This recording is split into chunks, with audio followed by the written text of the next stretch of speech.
Madame, monsieur, bonsoir. Merci d'être fidèle à nouveau à ce rendez-vous. C'est Carte sur table, le débat sur STV, débat politique. Notre pays traverse plusieurs maux, vous le savez, notamment sociopolitiques et sécuritaires, au moment où le politique opte pour le vivre ensemble. Une thématique qui paraît plus qu'un slogan au regard du repli identitaire qui tend à s'empirer au jour le jour. Si le phénomène date de Mathusalem, il faut dire que depuis la dernière présidentielle et bien avant légèrement, le mal ne fait que s'agrandir. Sur la table, ce soir, nous allons interroger les causes et esquisser des pistes, non seulement pour amoindrir, si possible, sortir définitivement du tribalisme. Tribalisme, mythe ou réalité, ce sera le premier thème de la soirée. On parlera aussi du recrutement de 2000 enseignants, docteurs PhD, je parle sous le contrôle des enseignants sur le plateau, dans la fonction publique, dont la première centaine est en cours d'implémentation au niveau du ministère de l'Enseignement supérieur. Quel impact pour cette opération-là? Bonsoir encore, 4 panélistes, c'est un rituel. D'abord, le professeur Yvette Balana, enseignante d'université, critique littéraire, anthropologue. On va également interroger cet aspect-là, non moins syndicaliste. Bonsoir, prof.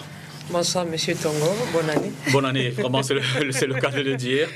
Heureux à nouveau de vous retrouver. Nous sommes en février. Bon, c'est pas trop tard. On a encore 10 mois.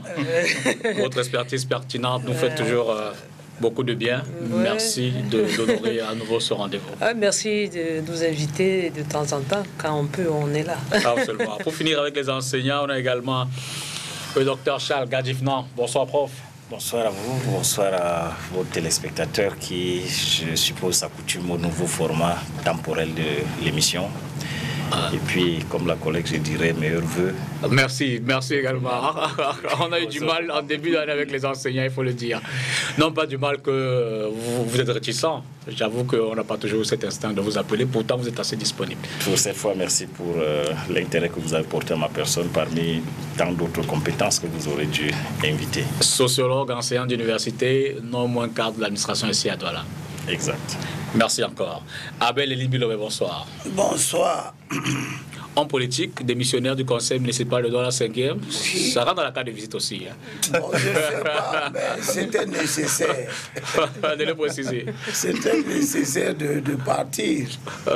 On ne peut pas en même temps, comme je dis souvent, manger à la table du diable et à la table de Dieu. À ce point-là, merci de votre disponibilité éternel, j'ai failli dire. Merci encore. Et puis, on est avec Julien Sepo. Lui, il est également conseiller municipal d'ailleurs, hein, sous les couleurs du MRC, le Mouvement pour la Renaissance du Cameroun. Écrivain, je me souviens. Absolument. Voilà, d'une ou deux œuvres que vous avez eu là. J'ai très aimable gentillesse de me faire lire. Merci. Bonne année également. Bonne année. Bonne année à vous, mais pas MRC, parce que le MRC, il est souvent là. D'accord, bien entendu. J'ai dit donc bonne année depuis déjà, bonne année à tous les copanélistes, à qui je souhaite déjà la bienvenue, et bonne année à tous vos millions de téléspectateurs qui nous regardent ce soir. Et nous espérons que, bien entendu, nous espérons que les sujets pour lesquels vous nous avez conviés ce soir, nos différentes casquettes, en ce qui me concerne, écrivain, politique, syndicaliste et autres, va nous permettre, n'est-ce pas, de donner le meilleur, n'est-ce pas, afin que, au sortir de cette émission, nous serons un peu édifiés sur les questions qui nous seront posées pour cette soirée. Derrière la transition, on prend la première thématique. Transition, premier thème. Et je vais directement me tourner pour, du moins, du côté des enseignants. Tribalisme, mythe ou réalité, c'est le premier thème, professeur. Là, j'interroge peut-être l'anthropologue et puis le sociologue après. Évidemment que le phénomène n'est pas nouveau chez nous. Et même, il date. Oui, quel phénomène? Le tribalisme n'est pas un phénomène. Clanisme. Nous sommes tombés dans le piège colonial. Le tribalisme n'est pas un phénomène, n'est pas négatif. Il faut d'abord qu'on définisse ce que c'est que le tribalisme. Ni la tribu, ça n'a rien de négatif. Le tribalisme est une forme d'organisation sociale fondée sur l'appartenance à une tribu. La tribu, en tant qu'un ensemble d'individus, de lignages, de clans, qui se revendiquent d'un ancêtre, qui partagent une même langue, des croyances et une culture. Voilà, donc le tribalisme au sens sociologique du mot n'est pas quelque chose de négatif. Je dis une forme d'organisation sociale.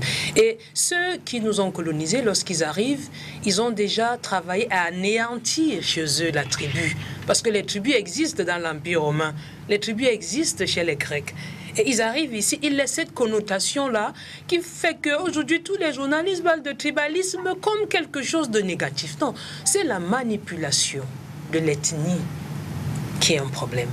Et cette manipulation existe depuis la colonisation et les régimes successifs qui gouvernent le Cameroun ont donc, tout en proclamant un discours sur l'unité nationale, travaillé à installer, à instituer une gestion basée sur la tribu.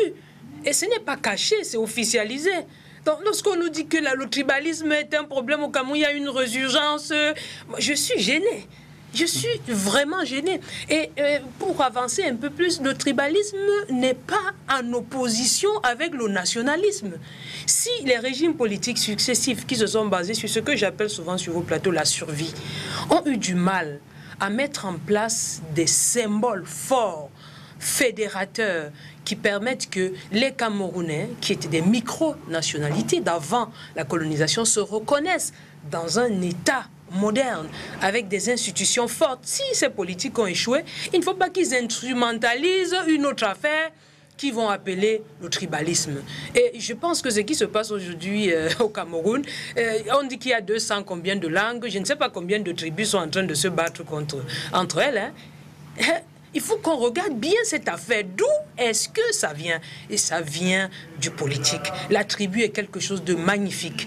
La tribu, quand on regarde bien cette affaire, c'est le fondement de notre richesse. Et ce sont les autres qui nous ont amenés à regarder la tribu avec un regard méprisant. Et avons laissé d'autres tribus maintenant, des tribus néocoloniales, exploiter l'ethnie. Parce qu'il y a maintenant des tribus regroupées autour des intérêts qui n'ont rien à voir avec l'appartenance à une langue, à une culture, à des croyances. Il y a des tribus qui existent au Cameroun, des tribus qui sont reconnues, des tribus de prévaricateurs qui manipulent l'ethnie, qui manipulent la tribu au sens anthropologique de la notion. Donc il n'y a pas un péril tribal au Cameroun, il y a une très grande richesse tribale au Cameroun, et le mot tribalisme n'a rien de péjoratif.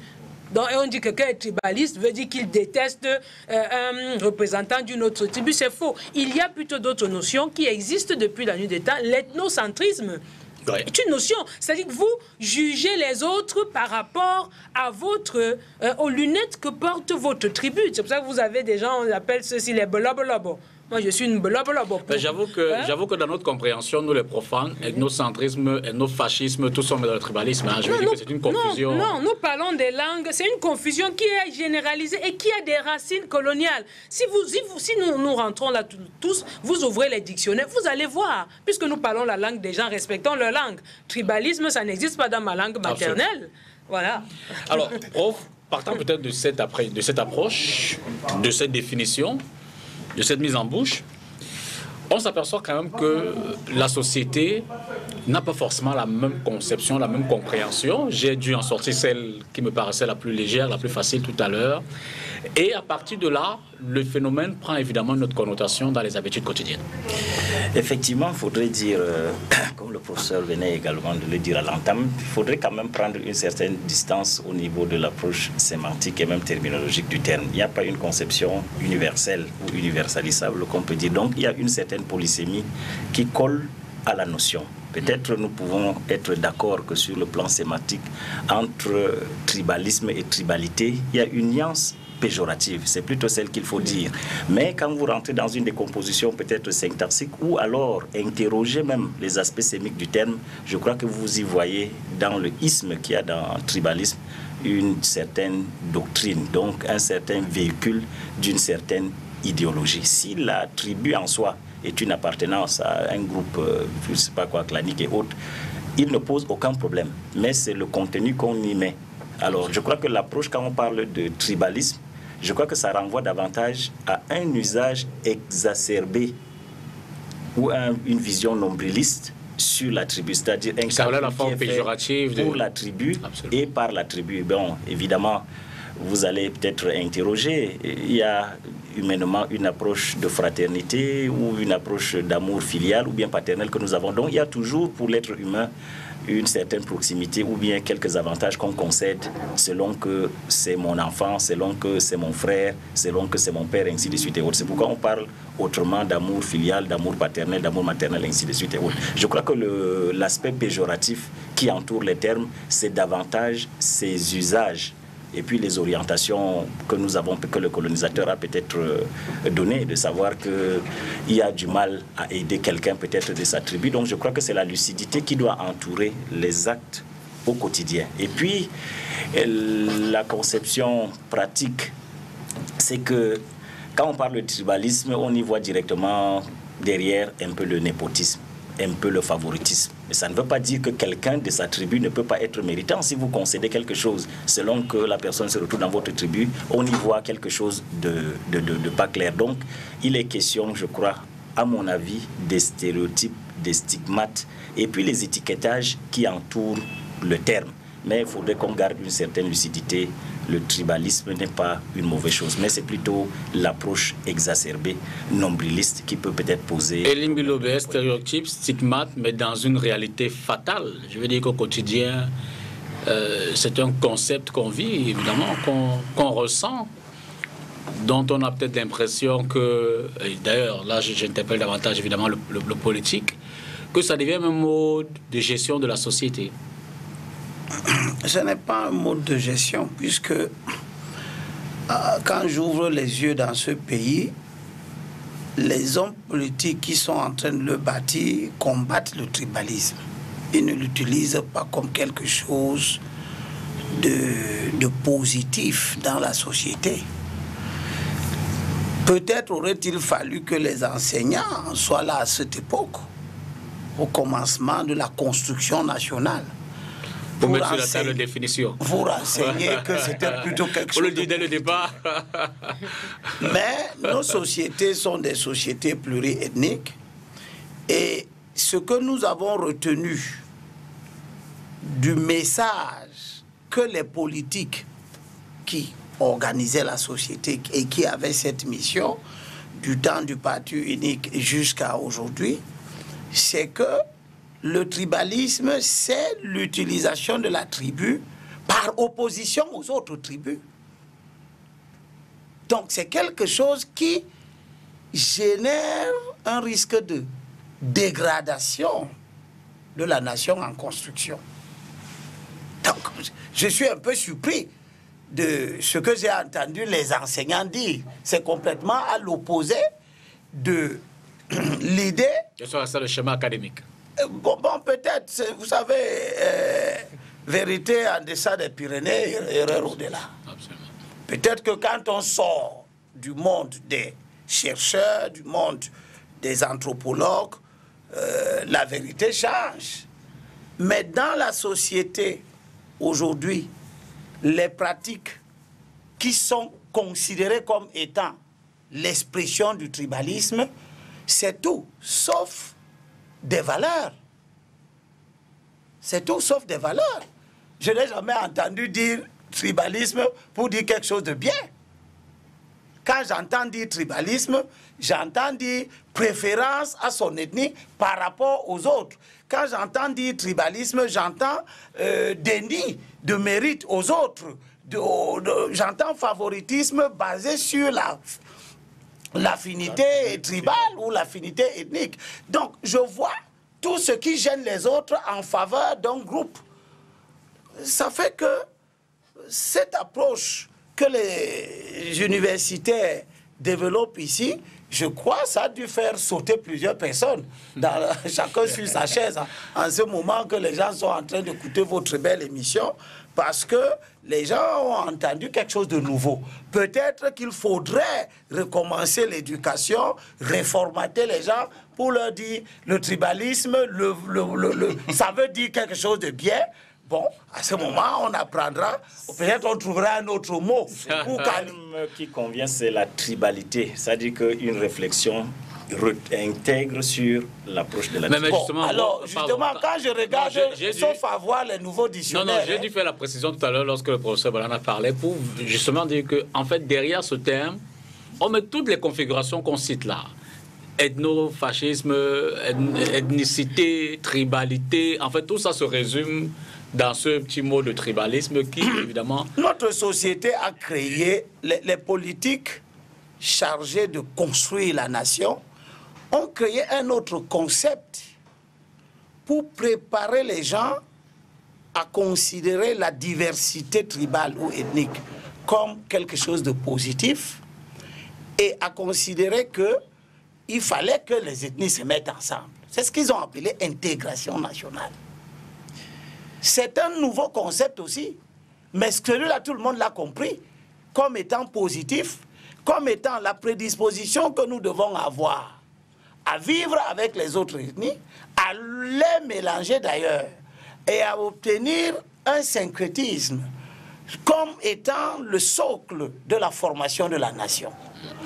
Le tribalisme a toujours été opposé à l'intégration nationale. Absolument. Pendant que l'intégration nous mène vers la construction de la nation, on a toujours considéré le tribalisme comme quelque chose qui nous mène vers la désagrégation de la nation. Julien, c'est pour votre approche. Peut-être maintenant, on va commencer à apprendre que non, ce n'est pas ça. C'est positif. C'est positif dans la mesure, peut-être vous me permettez de toucher un mot, pour peut-être mieux comprendre en dehors du cadre politique. Alors, le tribalisme s'entend comme l'éloge de la tribu. Alors, sur le plan social, quand vous entendez parler du Gon, vous entendez parler du Tokamasana, vous parlez du Gondo, ainsi de suite et autres, c'est l'éloge de la tribu, ça ne pose aucun problème. Le problème se pose davantage au niveau politique par rapport aux éléments, au contenu qu'on y met simplement. Est-ce qu'on trouve du mal à ce que les Sawa se regroupent pour faire l'éloge de la tribu Sawa? Que non. Donc, comprenez que c'est davantage dans le champ politique qui lui-même est un terme androgyne. Donc c'est là où le cafouillage s'installe. Donc il faut distinguer entre tribalisme, l'éloge de la tribu dans le sens mélioratif, et maintenant tribalité qui a peut-être une conception un peu plus péjorative. Julien, c'est pour votre approche. Oui, je vais commencer par dire, je suis, comme l'a dit Abel, un peu l'approche qu'a apporté certains concernant le tribalisme. On nous a appris à l'école que généralement tous les mots qui finissent par isme sont des fléaux. Sont des fléaux. En dehors, on n'en dira pas du journalisme, par exemple. Non, en dehors de moi, bien sûr, il y a quelques Encore je n'ai pas fini. Je n'ai pas fini. C'est-à-dire qu'en dehors des idéologies, d'ailleurs, qui finissent toujours par isme, toujours est-il que les idéologies ont toujours ce penchant-là à catégorie des gens. C'est-à-dire que si vous n'êtes pas de la même idéologie, ça veut dire que vous rejetez l'autre. Et en dehors de quelques termes, on nous a dit le tribalisme, le clanisme, le népotisme sont des fléaux pour une nation. Même l'élitisme. C'est ce que j'ai cité.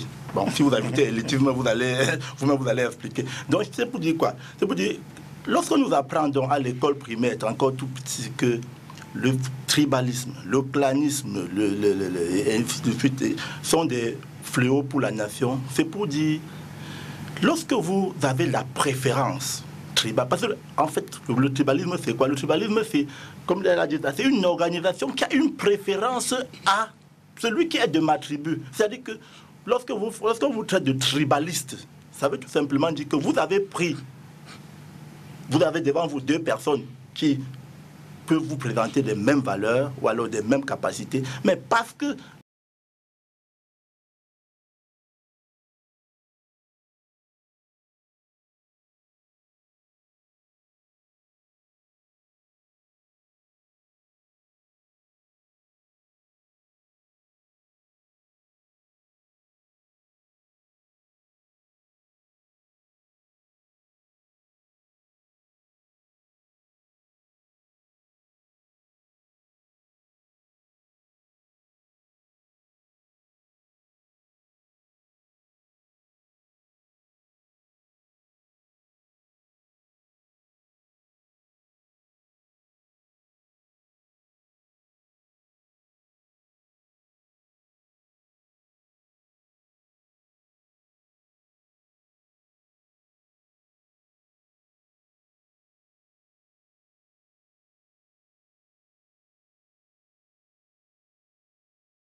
opposantes du Cameroun, on en fait, je crois, 200, je sais plus de 200. Il faut qu'ils arrivent à avoir ce sentiment national, qu'ils vivent dans un État qui doit être une nation, et que le sentiment national doit prévaloir au-delà de tout autre sentiment tribal. Maintenant, lorsque le politique arrive et veut donner l'impression que si vous avez une préférence par rapport à tel ou tel, je sais pas moi, à tel leader, et que vous êtes par hasard de son aide géographique, on vous traite de tribaliste. On dit, c'est-à-dire qu'on ne donne pas l'impression que vous êtes objectif. On dit que non, vous le suivez parce qu'il est de votre tribu. C'est pour ça que depuis un certain temps, vous l'avez si bien dit, c'est à l'approche de ces dernières élections qu'on a remis ce terme avec le mot ethnocentrisme qui a fait tout le tour. On a remis sur la table pour faire croire à certaines personnes que si vous suivez un tel, ça veut dire que vous êtes tribaliste. Par contre, comme l'a dit le professeur ici, il y a plusieurs tribus dans ce pays, mais la tribu qui nous gère, ce n'est pas les Bamileke, ce n'est pas les Boulous, ce n'est pas les, je sais pas moi, les Boro. C'est une tribu de prévaricateurs qui est composée des ressortissants de toutes les autres tribus. Ce sont eux qui créent tous ces problèmes. C'est la tribu qui nous gère et qui met le pays dans la situation. Maintenant, lorsqu'il veut aller maintenant là-dedans, stigmatiser tel, parce qu'il est de telle région ou de telle origine ethnique, et dit que si vous le suivez, c'est parce que vous êtes tribaliste, là, ça pose problème. Donc moi, je viens en disant qu'il faudrait d'abord que peut-être nous tombons d'accord ici sur le thème, parce que pour moi, le tribalisme est péjoratif. Il a pris l'exemple du Ngouane tout à l'heure. Ce sont des richesses culturelles, parce que quand on organise le Ngouane, on invite les autres tribus de venir voir, on ne les chasse pas.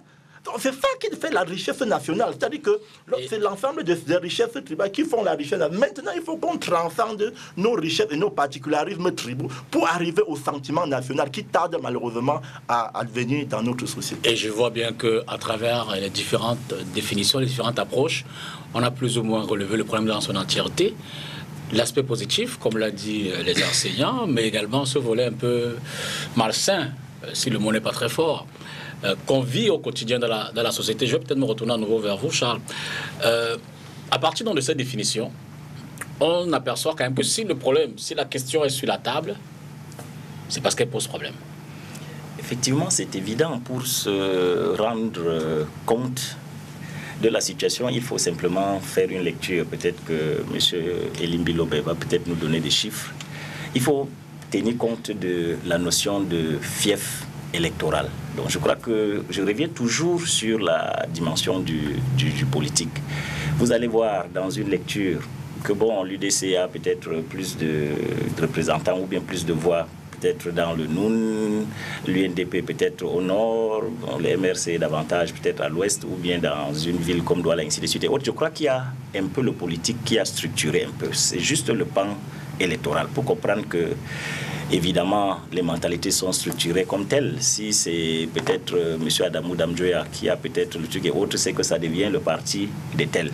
Donc je crois qu'il y a cette structuration psychologique des individus qui donne davantage une connotation péjorative au mot tribu. Mais je reviens toujours pour dire que la définition la plus simple, c'est que le tribalisme, c'est l'éloge de la tribu.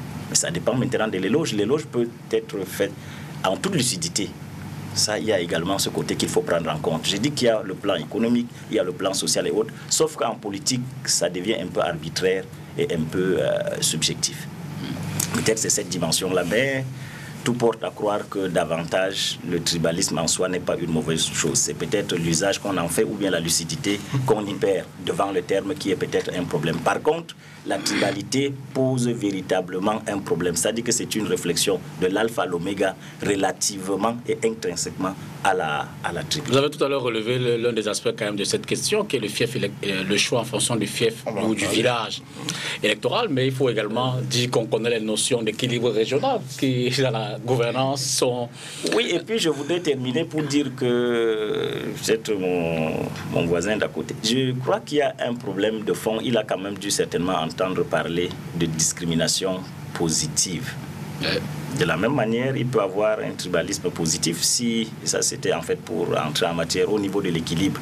Il faudrait que toutes les couches, toutes les composantes sociologiques participent à l'exercice du politique, donc de la gestion des affaires de la cité. Alors, s'il y a un tribalisme qui voudrait peut-être que, bon, il y a une minorité qui n'est pas représentée, même s'il y a un peu de médiocrité autre qu'on l'insère, je crois que le problème davantage ne pose pas. Le problème, c'est en fait les préjugés et les prénotions que nous avons sur telle ou telle autre tribu. Elie Biloube, le politique est-il donc le mal dans cette question-là? Je veux dire que tribalisme, tribalité, est-ce que ce n'est pas finalement au regard des intérêts vers la quête du pouvoir que le mot est plus ou moins manipulé par vous les politiques qui allez à la quête des suffrages? Le politique a une très grande responsabilité dans la façon dont la cohésion entre les différentes tribus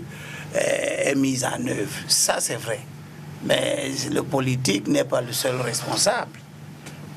Il y a les comportements culturels qui n'ont rien de politique, qui sont les comportements de rejet des autres groupes ethniques qui sont quotidiens. Lorsque les mariages souffrent de ce que les deux conjoints ne sont pas de la même ethnie et que les difficultés d'insertion, d'intégration se posent, nous sommes bien dans ce que, en attendant bien sûr que ce que les universités ont développé comme tribalisme positif. Bon, moi je préfère parler la langue et manipuler la notion telle qu'elle est perçue par le commun des citoyens. Pour le moment, nous savons que le tribalisme est mauvais seulement.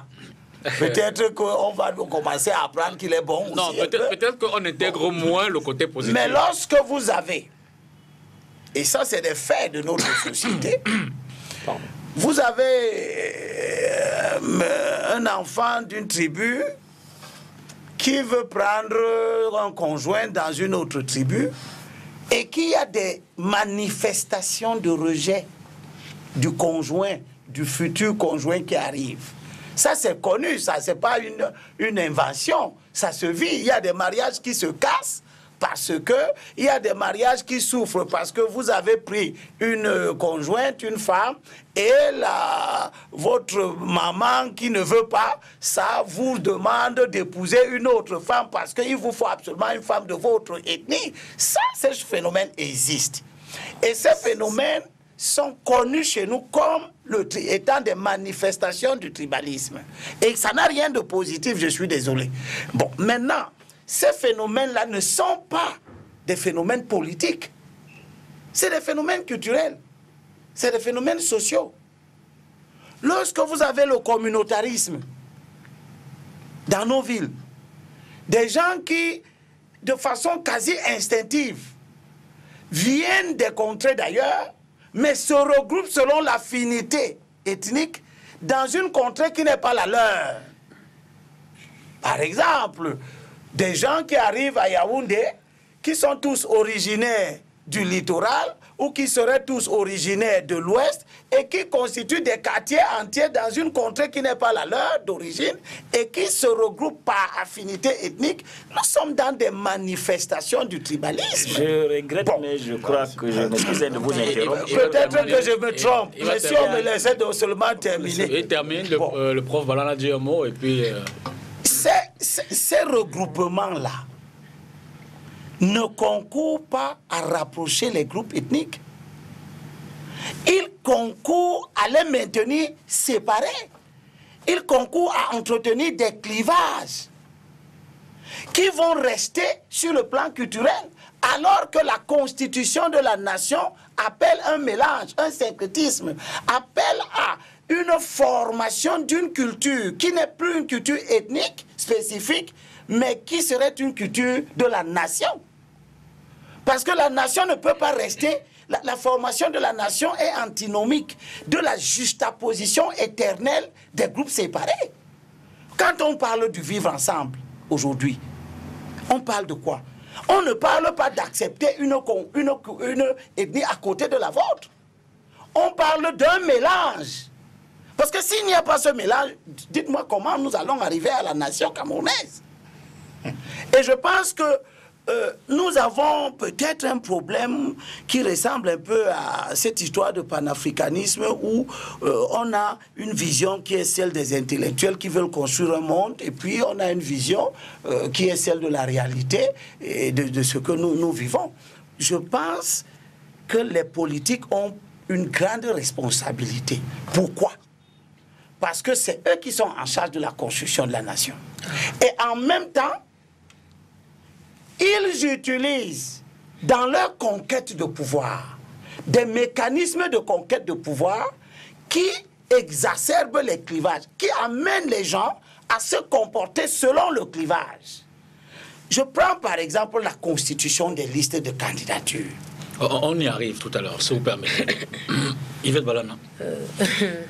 Monsieur Tongo, nous avons tout ce que nous disons là montre que nous avons vraiment été vaincus. C'est triste. Parce que vos téléspectateurs qui sont à la maison, qui prennent leur dictionnaire, ils ouvrent sur le mot tribalisme. Si un d'entre eux nous suit, il va nous répondre. Je n'aurais pas voulu, parce que c'est une émission peut-être de grande écoute, il ne faut pas qu'on fasse rentrer les gens dans les amphis. Les ismes ne sont pas négatifs. Les gens sont morts pour le nationalisme, pour le panafricanisme.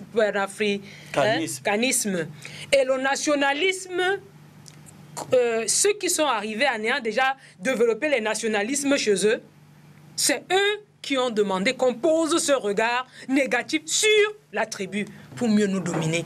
Et je vois que là, nous avons été vaincus. Nous avons tellement été vaincus que nous sommes devenus aveugles. Les choses se passent devant nous tous les jours. Le Cameroun est un pays d'un point de vue institutionnel tribaliste, c'est-à-dire fondé, organisé sur la base des tribus, à l'encontre d'un discours politique de propagande sur l'unité nationale. Il faut qu'on s'entende là-dessus. Vous savez, si on me nomme là, tout de suite, vous allez entendre à la radio officielle la digne fille d'Umbam et Inoubou. La radio officielle. On n'a pas dit qu'une Camerounaise a été nommée. Je ne sais pas comment on peut arriver ici, aller sur les chaînes de télévision et faire comme si on ne voit pas ces réalités. On nomme les gens, les membres de leur famille, de leur clan, de leur lignage, vont et la télévision, qu'elle soit privée ou officielle, nous montre que les fils de tel village sont allés remercier le président parce qu'il a nommé un de leurs fils. Et ça s'organise pendant des semaines et des mois. Vraiment, c'est un pays tribaliste. Au sens du mot, pas ce qu'on nous enseignait à l'école. Vous savez que notre école même, elle n'est pas normale, elle ne répond pas à nos attentes, hein, notre école. Et que les ismes ne sont pas tous négatifs. C'est ce que j'ai dit, il n'y a pas du tout. Voilà. Donc, le tribalisme, j'insiste là-dessus, et lorsque nous rentrerons chez nous, peut-être je me trompe, peut-être j'ai étudié ça depuis, nous allons ouvrir les dictionnaires et nous allons voir si c'est négatif. Mais je persiste et je cite que ce n'est pas négatif. Maintenant, la responsabilité des politiques, elle est établie. C'est très beau de parler des cultures. La construction d'une nation ne se fait pas par décret. La construction d'une nation se fait par une consultation large sur l'identification des symboles forts, des symboles sur lesquels vont se reconnaître ceux qui appartiennent donc à certains groupes, à certaines ethnies. Et c'est là le problème de politique. Non seulement il n'a pas mis en avant des symboles forts, lesquels? Allons-y, citons-les. Vous avez un pays qui a 2 systèmes éducatifs. Vous pensez que ça contribue à construire une nation? 2 sous-systèmes. Montrez-nous combien de pays se targuent d'avoir 2 sous-systèmes. Un système éducatif vous réunit déjà. Je l'ai déjà dit sur votre plateau. La dimension... Hein? Vous voyez? Absolument. Le football, on a eu une équipe, une année dans ce pays où il y avait 2 frères, Kana Biyik et Oman Biyik, qui jouaient dans une équipe qui a remporté, qui allait très loin quart de finale de la Coupe du Monde. On n'a pas dit que parce qu'ils étaient d'une telle tribu, il y avait un problème. Hein? Et le politique nous fait regresser parce qu'aujourd'hui, on commence même à penser au quota, non seulement dans une équipe de football, parce qu'on n'a pas mis comme symbole fort de la nation camerounaise, par exemple, la compétence, qui va anéantir donc toutes les manipulations de l'ethnie. Aujourd'hui même, il est mon collègue à l'université, même dans les écoles doctorales, on va mettre la tribu. On va dire que non, s'il y a déjà 2 ou 3 Mbamois là-dedans, il faut creuser ça, ce n'est plus bon, il faut supprimer. Mais qu'est-ce qu'on nous raconte là? C'est ce qu'il fallait dire tout à l'heure. Vous voyez? Donc, c'est pour dire quoi? C'est pour dire que, et je me répète, j'insiste, je dis que la tribu et le tribalisme, au sens d'organisation sociale fondée sur les appartenances tribales, sont des choses qui sont au cœur de la gestion du Cameroun actuel. Il n'y a pas montée du tribalisme, il y a montée des comportements ethnocentriques qui ont toujours existé. Je vous ai dit que moi, il y a une tribu qui appelle les gens de chez moi que les belobolobo. Donc les gens qui parlent là, en fait, ils ne parlent même pas. Hein. Ils sont en train de dire quelque chose qui n'est pas très audible là. Ils bafouillent. Ça existe. Mais est-ce que, moi je suis mbamoise, je suis à l'université, est-ce que le fait que quand j'entends quelqu'un me saluer en plein marché de Bonaberi, de Bonasama, au Bafouyoga, et que je me retourne, que je suis contente, est-ce que c'est un péché? Il faudrait quand même qu'on respecte, et j'aime bien quand M. Elimbilobel lit la Bible, qu'on ne se lève pas, qu'on dise qu'on va anéantir des choses qu'on n'a même jamais créées. On n'a pas besoin d'anéantir les tribus, on ne sait même pas depuis quand ça existe. Leur origine est même mythique. Dans nos mythos, on ne sait pas d'où viennent les Bassa. On raconte une histoire de Ngoglitouba, d'où viennent les Douala. On peut dire, bon, ils viennent de tel endroit. D'où viennent les Mbamo. Et même, on dit que nous sommes... Aujourd'hui, on nous fait comprendre que nous sommes tous parents. Alors que les scientifiques, là, les enseignants sur lesquels on tire, ont toujours dans leurs travaux dit que, oui, nous sommes 200 ethnies. Mais il y a des parentés entre nos langues. On dit non, avec 208 langues, on ne peut rien organiser. Dans ce cas, d'où viennent par exemple des concepts comme l'intégration nationale dont parlait Limbilobé ou l'équilibre régional? J'en arrive. C'est toujours dans le sens de la manipulation. J'y arrive. Pourquoi? Vous savez, ces notions-là naissent au moment où on nous impose le centralisme. Ce centralisme-là n'est pas que centralisme au sens du pouvoir de l'empereur. Vous dites que la dérive, en fait, dans ce concept-là, est davantage due au politique. Oui, elle est coloniale. Il faut commencer le politique au niveau colonial, hein, avant d'arriver à... Je ne parle pas du régime, aussi loin. Donc, vous voyez, ces mots-là arrivent lorsque le centralisme s'impose, pas seulement au niveau du pouvoir. On a eu des empereurs qui avaient droit de vie ou de mort sur les autres, mais le centralisme même au niveau de la gestion des ressources. C'est là où ça commence à poser problème, parce qu'il faut partager les ressources. Sinon, le tribalisme précolonial ne pose de problème à personne, puisque on a un ensemble de micronationalités qui s'autogèrent avec à leur tête un chef. Je voulais quand même finir par le fait qu'il faudrait que nous fassions attention. Nous avançons, il y a des choses, des séismes qui vont nous bouleverser, comme ce que je dis sur le tribalisme aujourd'hui, mais nous allons passer par là, parce qu'aucune nation ne s'est construite sans des séismes. Le premier, c'est quand vous prenez une notion comme les rites. Moi, je suis bien heureuse d'être à côté d'un homme politique qui utilise tout le temps la Bible. Est-ce que vous savez que tous les jours, les chrétiens vous disent, je n'aime pas les rites, hein, parce que les rites, ça renvoie à tout ce qu'on fait dans l'Ongondo, dans l'Ongon, alors que tous les dimanches, il fait des rites. À l'église. Un rite est une cérémonie à caractère religieux qui convoque la participation émotionnelle, physique des gens qui croient à ce qui est en train de se faire. Mais un chrétien va vous dire, je n'aime pas les rites. Et c'est difficile quand vous arrivez en amphi. Vous commencez à parler des rites, des coutumes et traditions, de l'ethnocentrisme, pour que l'enfant, lui, qui passe tous ses jours dans les veillées de prière, accepte finalement que, donc rite là, en fait, c'était pour anéantir les pratiques culturelles endogènes, qu'on a dit que le rite, c'est un péché, mais Jean-Paul II nous a dit de nous réconcilier, de réconcilier l'évangile avec les identités culturelles. Donc, on aura des séismes, mais il y a des mots que nous manipulons tous les jours là, qui n'ont de sens que parce que le politique, et depuis l'ère coloniale, lui a donné le sens. Et je vais revenir dans l'analyse avec vous tout à l'heure, pourquoi on adapte justement ce mot aux réalités locales. Charles, oui, je crois que je reste à la suite du professeur pour dire que la dimension davantage c'est l'orientation qu'on donne au terme, selon que nous prenons l'orientation connotative ou bien l'orientation dénotative. Et puis pour se rendre compte, je crois que personne ne choisit la tribu dans laquelle il est. Absolument. Alors donc c'est le principe de base pour dire qu'a priori, ce n'est pas une mauvaise chose. Et puis deuxièmement, les philosophes depuis les ères de lumière nous l'ont dit, il y a toujours une sorte de loi d'airain qui lie chacun à son milieu.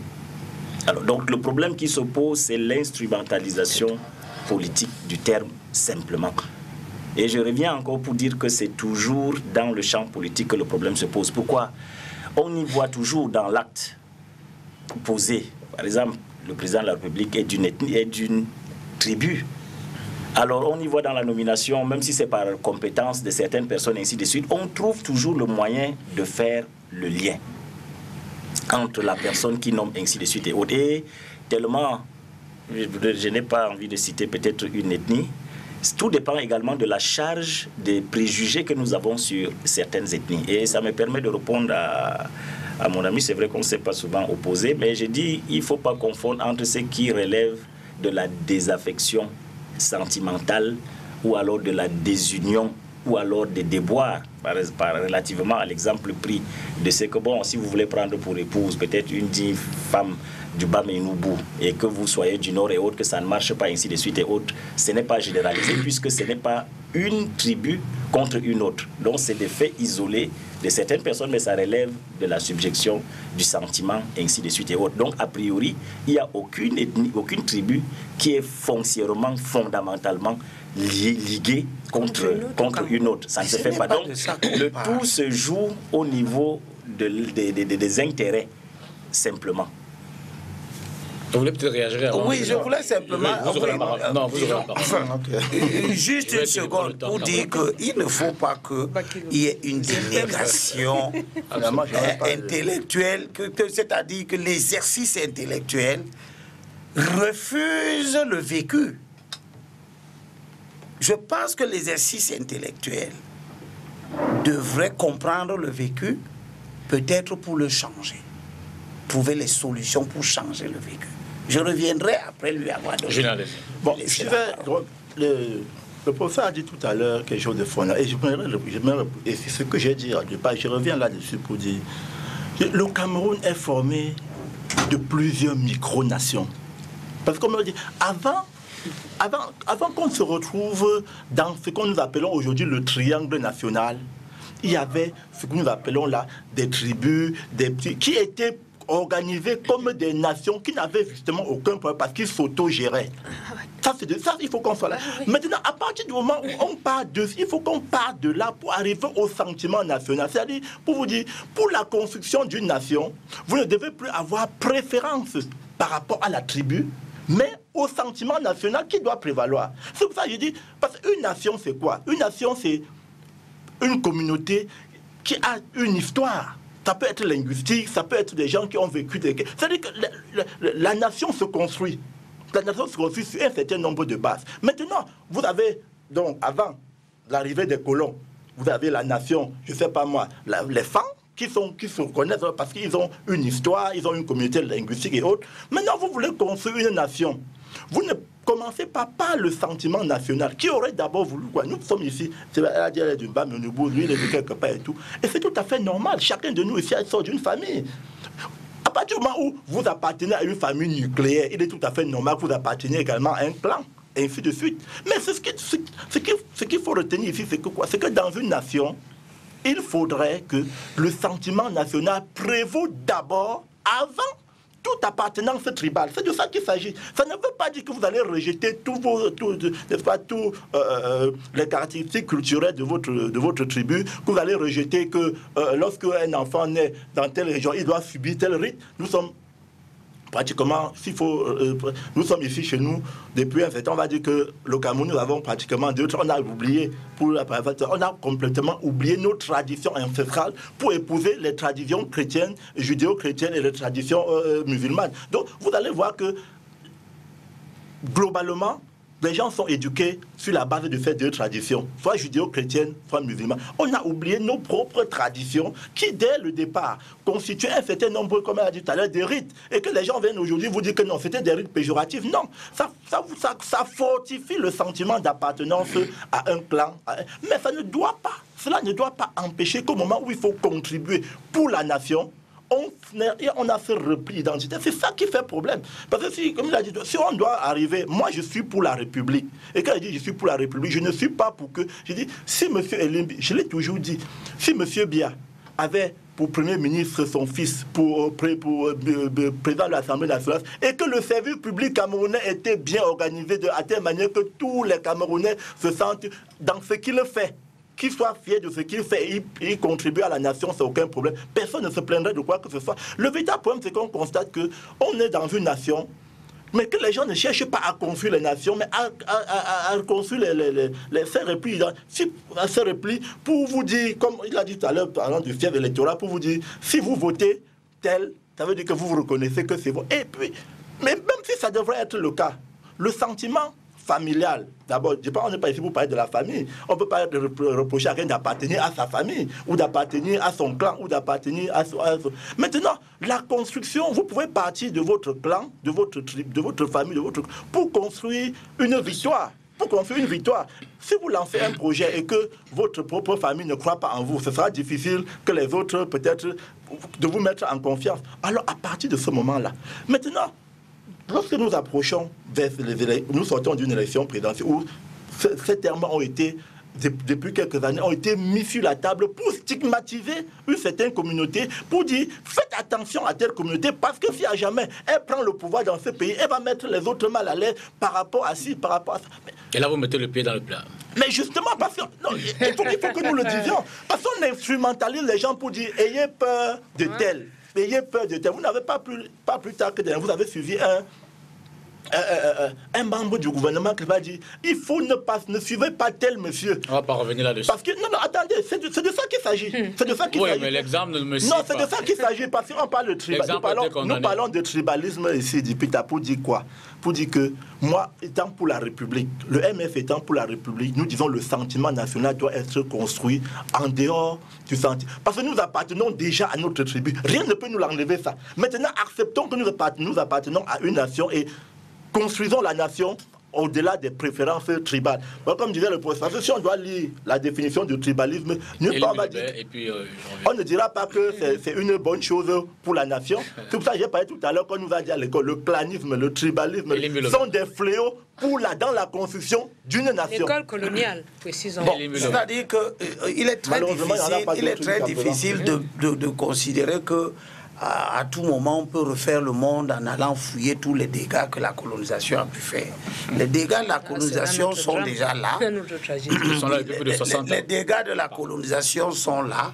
Il faut construire un nouveau monde avec ces dégâts, en partant du fait qu'on a ces dégâts. Bon. Maintenant, ce que je veux dire, c'est que le Cameroun précolonial, en réalité, n'existe pas. Eh oui. Le Cameroun n'existe pas. Avant la colonisation allemande qui structure quelque chose qu'on appelle Cameroun, n'existe pas. Il existe des groupes sociaux qui n'ont pas l'idée d'appartenir à une nation. C'est de ça qu'il s'agit. Qui se trouvent chacun dans un territoire à côté d'un autre. Oui. Il n'y a pas un territoire national. C'est quelqu'un d'autre. Et d'ailleurs, les processus historiques de formation de nations ne sont jamais des processus consensuels. C'est quelqu'un de plus fort qui met les autres souvent ensemble. Les colons nous ont mis ensemble. Si, imaginez un peu qu'il n'y avait pas eu l'arrivée des Allemands, je ne suis pas sûr que le Mbam serait dans une affaire qu'on appelle Cameroun. Vous faites quoi? Peut-être que le Mbam serait tout simplement un État. Un autre État. Parce qu'il y a des Mbamouas au Congo. On a des Mbamouas au Congo. Bon, peut-être que la zone, l'aire géographique des Sawa serait carrément un pays qui s'appelle autre chose. Bon, quelqu'un nous a donc mis ensemble. Quelqu'un qui était plus fort, un colon, les Allemands d'abord, et puis après les Français et les Anglais. On a eu la chance qu'il n'y a pas une troisième génération de colonisation. Peut-être parce que s'il y avait eu les Portugais, on serait très compliqué. Ok. On nous a mis ensemble dans un espace qu'on a bien délimité, à partir des conventions internationales et tout. Et on a conclu qu'il ne faut jamais retoucher aux limites héritées de la colonisation. Ça, c'est un dogme sacré de l'OUA. Hein? On ne touche pas aux limites héritées de la... Parce que si on veut d'ailleurs toucher, toute l'Afrique explose. Et je crois qu'ils ont raison de faire comme ça. Maintenant, nous nous retrouvons dans un territoire. Nous avons maintenant la conscience qu'il y a un territoire. L'idée de nation se met en place. Tout le monde ici a dit chacun à son tour que c'était une construction. Je ne sais pas si la tribu aussi est une construction. Bon, on peut même imaginer dans certaines formules que mon fils aîné quitte ici, s'en va s'installer quelque part, loin là-bas. Lui-même, il construit aussi quelque chose. Mais est-ce que quand il va là-bas, il construit une tribu différente de celle-ci? Il construit peut-être une localité. Bon, bref, moi, je ne suis pas anthropologue.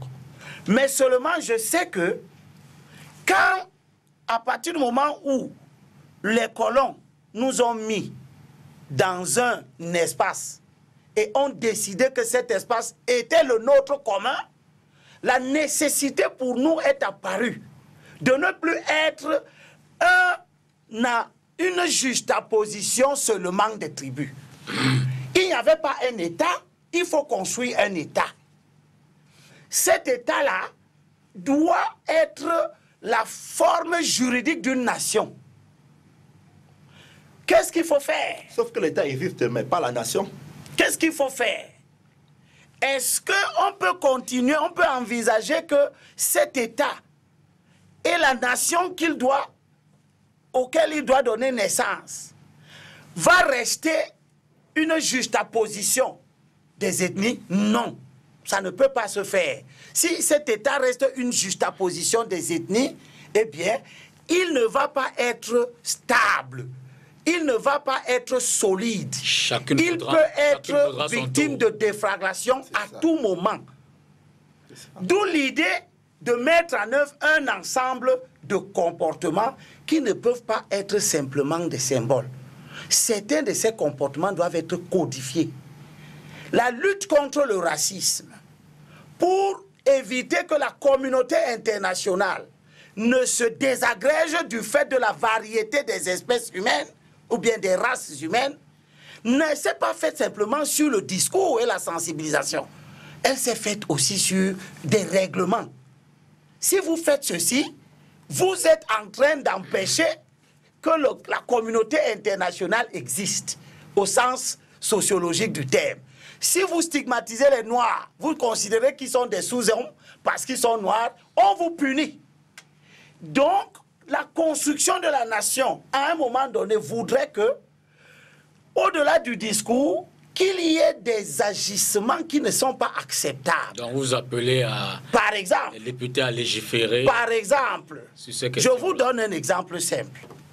Tout le monde s'accorde ici, tout le monde a été unanime ici que chacun appartient à une tribu. Et que cette tribu a un espace qui est son espace premier.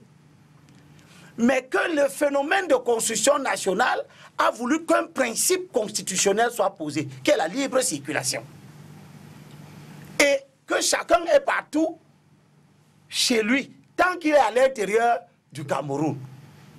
Néanmoins, quand on a posé ces principes qui visent la constitution d'une homogénéité par rapport aux autres peuples qui nous envahissent, on constate là, tout le monde aussi est d'accord, l'instrumentalisation des politiques dans leur quête de pouvoir. Je vous donne un exemple ici, que j'ai amené ici pour vous. Vous savez que j'aime toujours les Toujours, Elimbi. Voilà. J'ai ici... À quel moment ça allait arriver? J'ai ici les listes de candidatures. Ici au littoral, voilà, région du littoral. Nous sommes... Je prends le cas de Douala 5. Historiquement, Douala 5, c'est la terre natale des Bassars et des Sawa, en particulier officiellement, c'est le canton Akwa et le canton Bassa. Bien. Un parti politique va présenter des candidats aux élections dans Douala 5. Voilà les noms qu'il a alignés. Premier nom, Nouboussi Daniel. Non, je donne seulement une dizaine. Je ne lis pas tout. Non, ne lisez même pas les noms. Voilà. Non, on a compris la démonstration. Allez-y, je vais au fond. Voilà, poursuivez l'analyse. Je vais au fond. Le fond, c'est que quand je prends la liste là, où il s'agit de gérer les affaires d'une contrée, où il y a un peu des peuples autochtones, il y a 54 ressortissants de l'Ouest pour 7 restes du Cameroun. Un deuxième parti politique fait sa liste de 61 candidats. Il y a 49 ressortissants de l'Ouest, 5 Sawa, c'est-à-dire ceux-mêmes qui sont les natifs, puis un Bassa sur 69, sur 61 candidats. Voilà le politique à ça peut aussi s'expliquer, non? Non. Je veux dire que si cette zone... Dans une république, non, même pas. Tu vas plus ressortir. Oui, voilà donc, voilà. De la tribu. C'est très bon, nous pas. sommes dans la nation. Me retrouver Voilà. Non, même pas. Je veux dire que si... Nous sommes dans la nation. Julien, je veux dire que si fatalement ou finalement, cette tribu est majoritaire dans cette zone, il est clair que, tout au moins pour s'auto-gouverner, il s'agit d'une élection locale. Il faut bien que la majorité représentée dans cette zone. Voilà donc des conceptions de l'organisation de la cité qui vont entrer en compétition. Absolument. Et c'est là que la conception du tribalisme, qui est antinomique à celle que les enseignants nous ont évoquée, va devenir effective. Non, je crois que là... Permettez que je finisse. On a un deuxième thème. Vous dites que c'est le facteur démographique ici qui peut expliquer ça. Entre autres, hein? Entre autres. Ceux-mêmes qui font ça, ils veulent faire croire que c'est le facteur démographique. Un autre parti à côté, qui est le RDPC, a fait à peu près l'inverse. Et c'est lui qui gagne les élections. D'accord.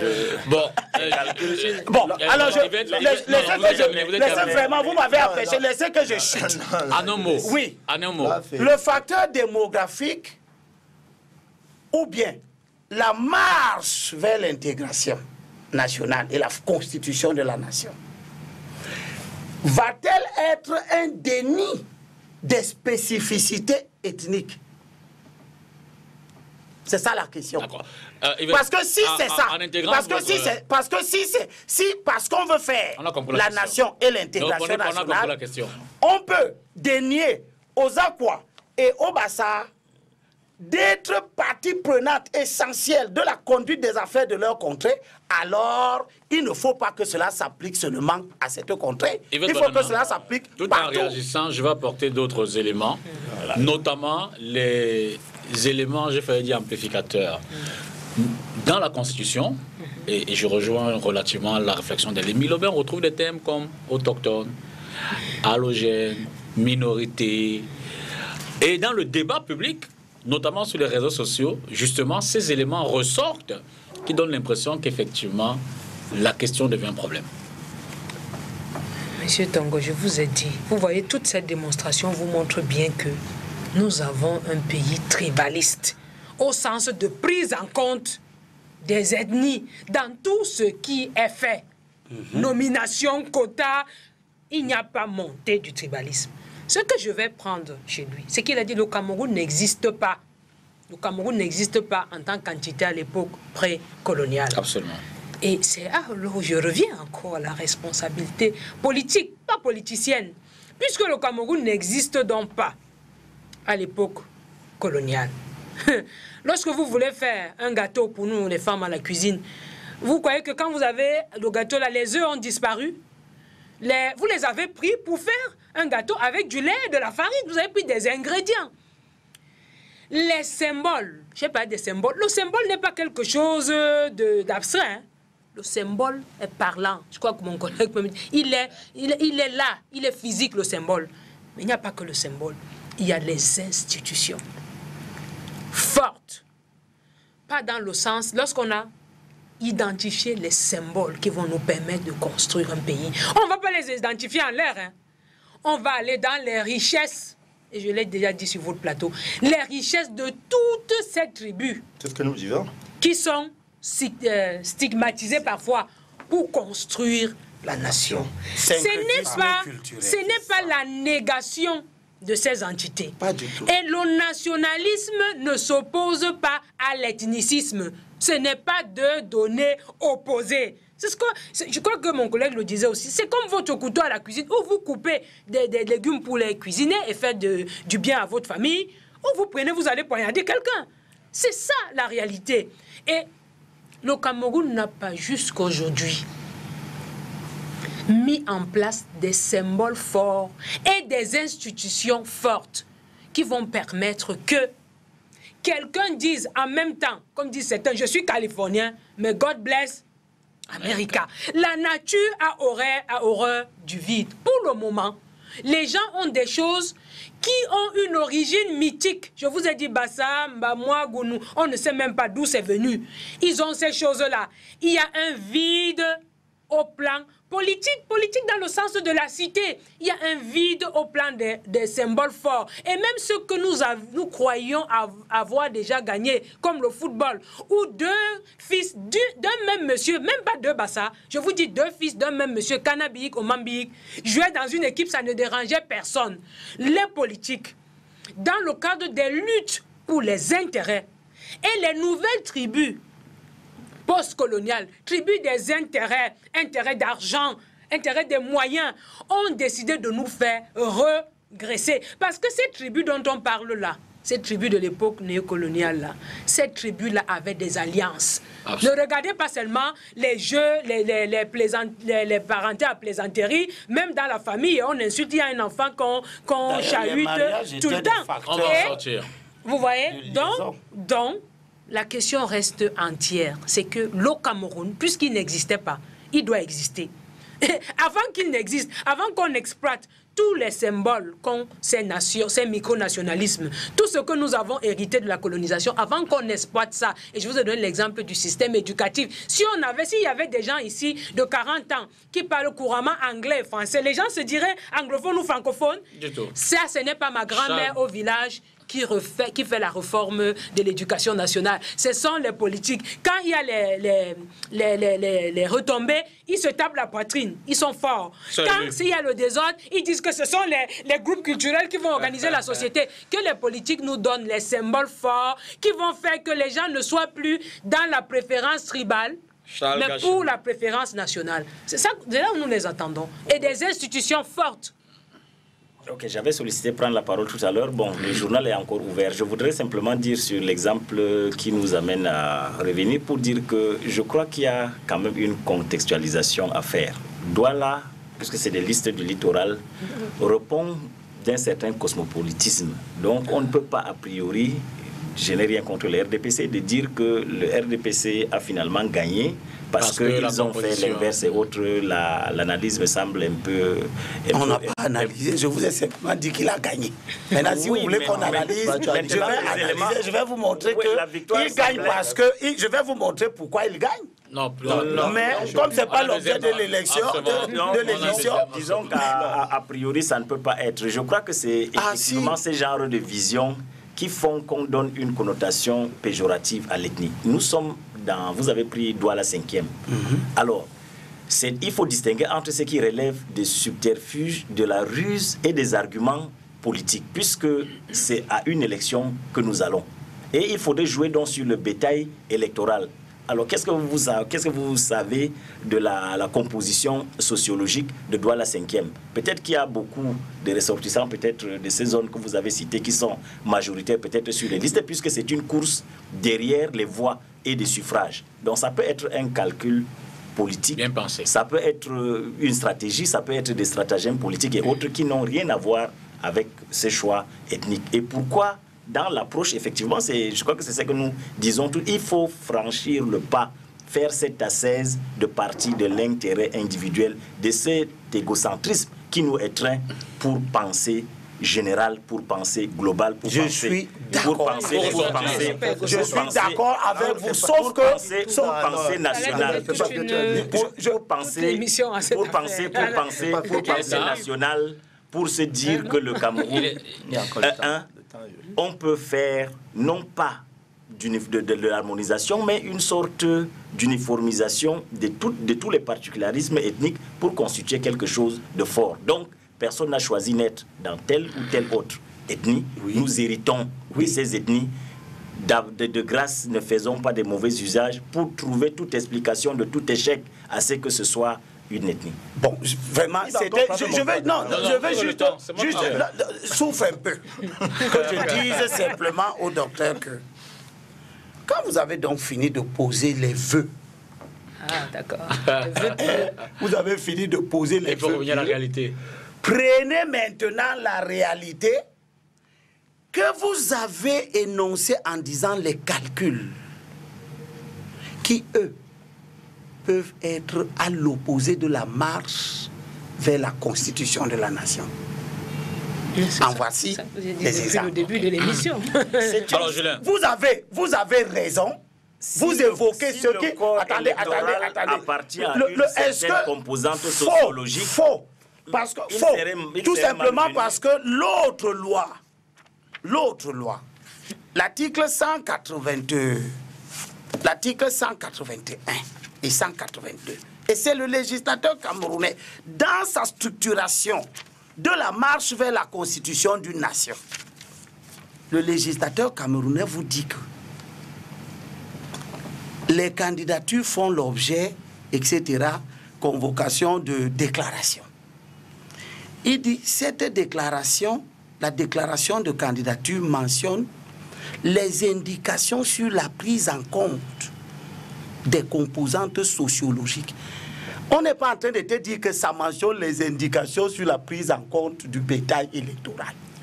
Bien. Les composantes sociologiques... Laisse que je termine. On te dit composantes sociologiques, pourquoi? Parce que, elle l'a dit tout à l'heure, il faut que tout le monde soit impliqué dans la conduite des affaires, exactement comme elle a fait l'image de ce gâteau, où vous allez prendre le lait, les œufs et tout, qui ne disparaissent pas dans le gâteau, mais qui ont constitué le gâteau.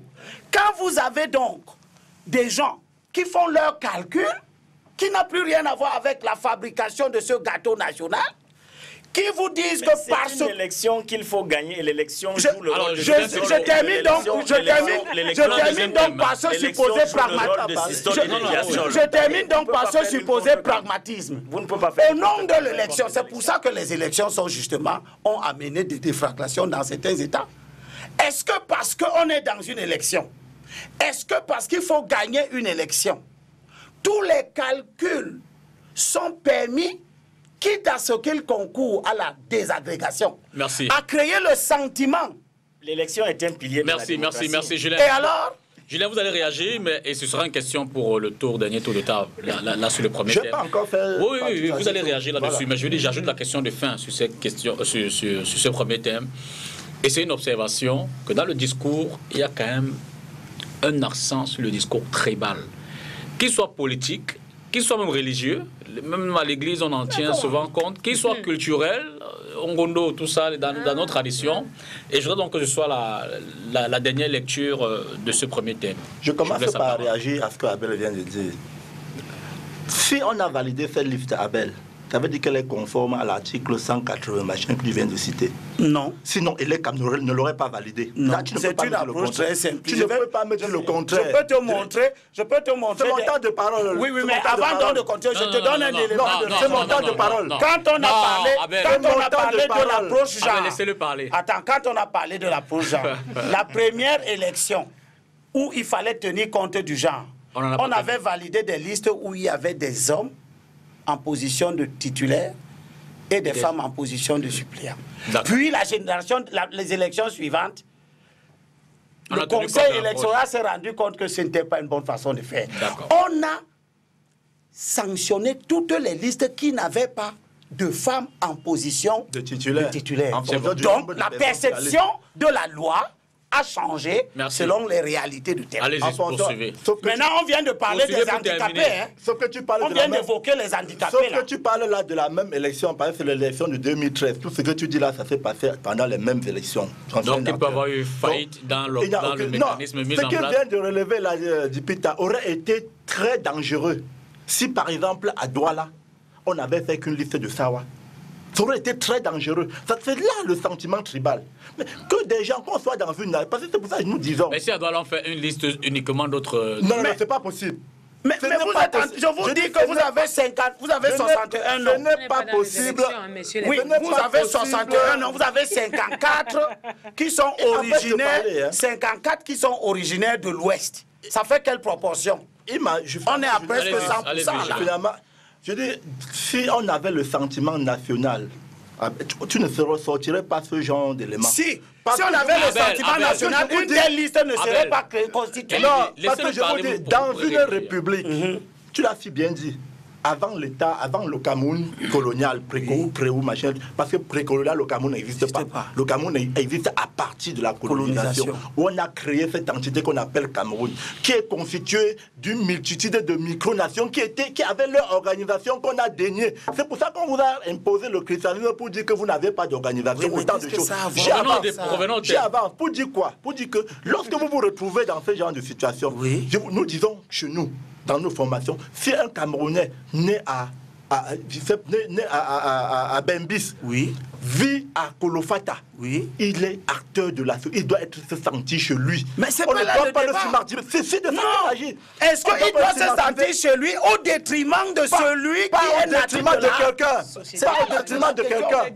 Pas au détriment de quelqu'un. Mais ça se fait au détriment de ceux qui sont natifs de là. Non, pas au détriment de quelqu'un. Nous sommes dans une société. Vous parlez de ce que vous vivez, vous parlez de ce que les gens.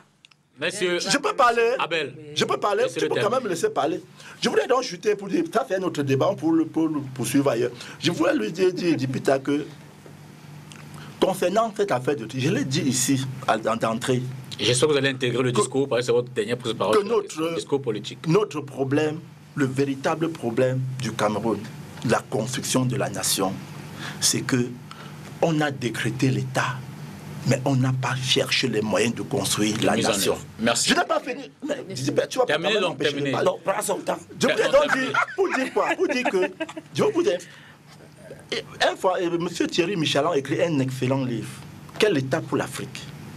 Je fais tant que vous dites. Et dans mon ouvrage pour un nouveau et meilleur Cameroun, lorsque je parle de la construction justement de la nation camerounaise, si au départ, si lorsqu'on a voulu construire la nation camerounaise, parce que j'ai dit, une nation se construit sur plusieurs bases, puisque vous n'avez pas eu d'histoire commune à vivre, on pouvait au moins construire l'histoire en commençant au moins par une histoire linguistique. Si pour construire la nation camerounaise, on avait imposé une langue à tous les Camerounais, une langue officielle, je ne dis pas les micro-langues, une langue officielle à qui ne soit ni le français ni l'anglais, ça pourrait constituer, n'est-ce pas, les prémices de la fondation d'une nation. Mais on n'en est pas encore là. C'est cette langue-là donc. Quelle que soit la langue. Mais des pays qui ont une langue, ce sont des intégrés. C'était le Fufulde. On a bien entendu. Mais on aurait appelé à tous les Camerounais. Mais les pays même qui ont une langue. Une nation, c'est une histoire. Une nation, c'est une histoire. Sauf que jusqu'à présent, ceux qui nous ont toujours gouvernés n'ont pas pensé.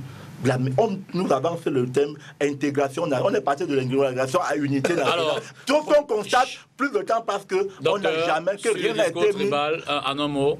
Sur le discours tribal, je finis là pour dire, honnêtement, nous devons dépasser ce clivage. Ça, c'est les vœux. Voilà. Ça, c'est les vœux. Nous devons dépasser ce clivage. On fait comment? Il faut avoir le sentiment national. Oui, on fait comment? Nous avons décidé de construire une nation. Comme l'a dit le docteur Balana, Professeur, il faut l'intégrer, hein. C'est nouveau pour nous, mais c'est déjà cela. Comme l'a dit le professeur Balana, sachez que lorsqu'on veut construire une nation, on prend les différentes particularités de tous les composants de cette nation. Et on ressort un Camerounais nouveau, qui est le gâteau dont elle vient de parler. Malheureusement, ce Camerounais nouveau tarde à être sorti. C'est de ça qu'il s'agit. Les micro-particularités, tous les Docteur Charles Gachivnan, sur le discours tribal. Alors, je crois que c'est l'orientation, comme je le disais, au risque de me reprendre, que c'est l'orientation connotative ou bien dénotative qui importe. Mais on gagnerait à utiliser la tribu pour le bon sens, puisque elle sert malheureusement aux politiques de porter une stockade ou alors de déstabiliser des adversaires, ainsi de suite et autres. Donc, en soi, le tribalisme n'est pas une mauvaise chose, mais c'est son exacerbation et ses mauvais usages qui peuvent peut-être poser problème. Prof. Quelle est la question? Sur le discours tribal. Sur le discours tribal. Oui, c'est une réalité quand même aussi. Je l'ai pris dans sa multiplicité, hein, dans toute. Il est tribal politique, discours il est religieux, discours il est traditionnel, culturel, mais quand même on observe dans la société au quotidien que c'est un élément à prendre en compte sur la question du tribalisme. Oui, la tribu devra être prise en compte dans la construction de la nation. Parce que, certes, le Cameroun n'existait pas à l'époque précoloniale, mais ceux avec qui on veut constituer le Cameroun existaient à l'époque précoloniale. Et donc, comme le Cameroun est d'émanation coloniale, les symboles et les institutions qui vont être mises en place vont puiser, que ceux qui sont là aujourd'hui le veuillent ou non. Les symboles et les institutions vont puiser sur tout notre héritage, colonial et précolonial. Puiser dans cet héritage va vouloir dire qu'on ait un système éducatif unique, un système judiciaire unique, une constitution que tout le monde respecte et accepte, et dont je dirais les vœux pieux ne pourront pas construire une nation. Tout le monde a dit, vous savez, nous sommes 230, il n'y aura pas de problème. C'est vous qui parlez de montée du tribalisme, dans le sens où vous entendez le mot tribalisme. D'autres disent montée de l'ethno-fascisme, qu'on a nié comme étant une réalité. Moi, pour conclure dans cette affaire, je vais dire, le discours tribal, il est au Cameroun. Quelle que soit la connotation que vous voulez lui donner, il est là, il est officiel. Il passe à la télévision officielle. On l'entend. Ne sortons pas un matin de nos lits pour venir dire « Ah, il y a monté du tribalisme ». Le tribalisme est là.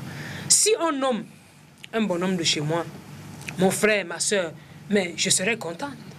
Vous savez, je serais contente. Mais si ce bonhomme de chez moi est nommé en tant que digne fils d'une région qu'il doit servir, il n'y a plus nation. Mais qu'est-ce qui va empêcher qu'il ne serve pas qui n'est pas cette préférence tribale? Mais ce sont les institutions fortes, ce sont les symboles. Quand on va savoir que ce pays-là, c'est la compétence qui règle tout.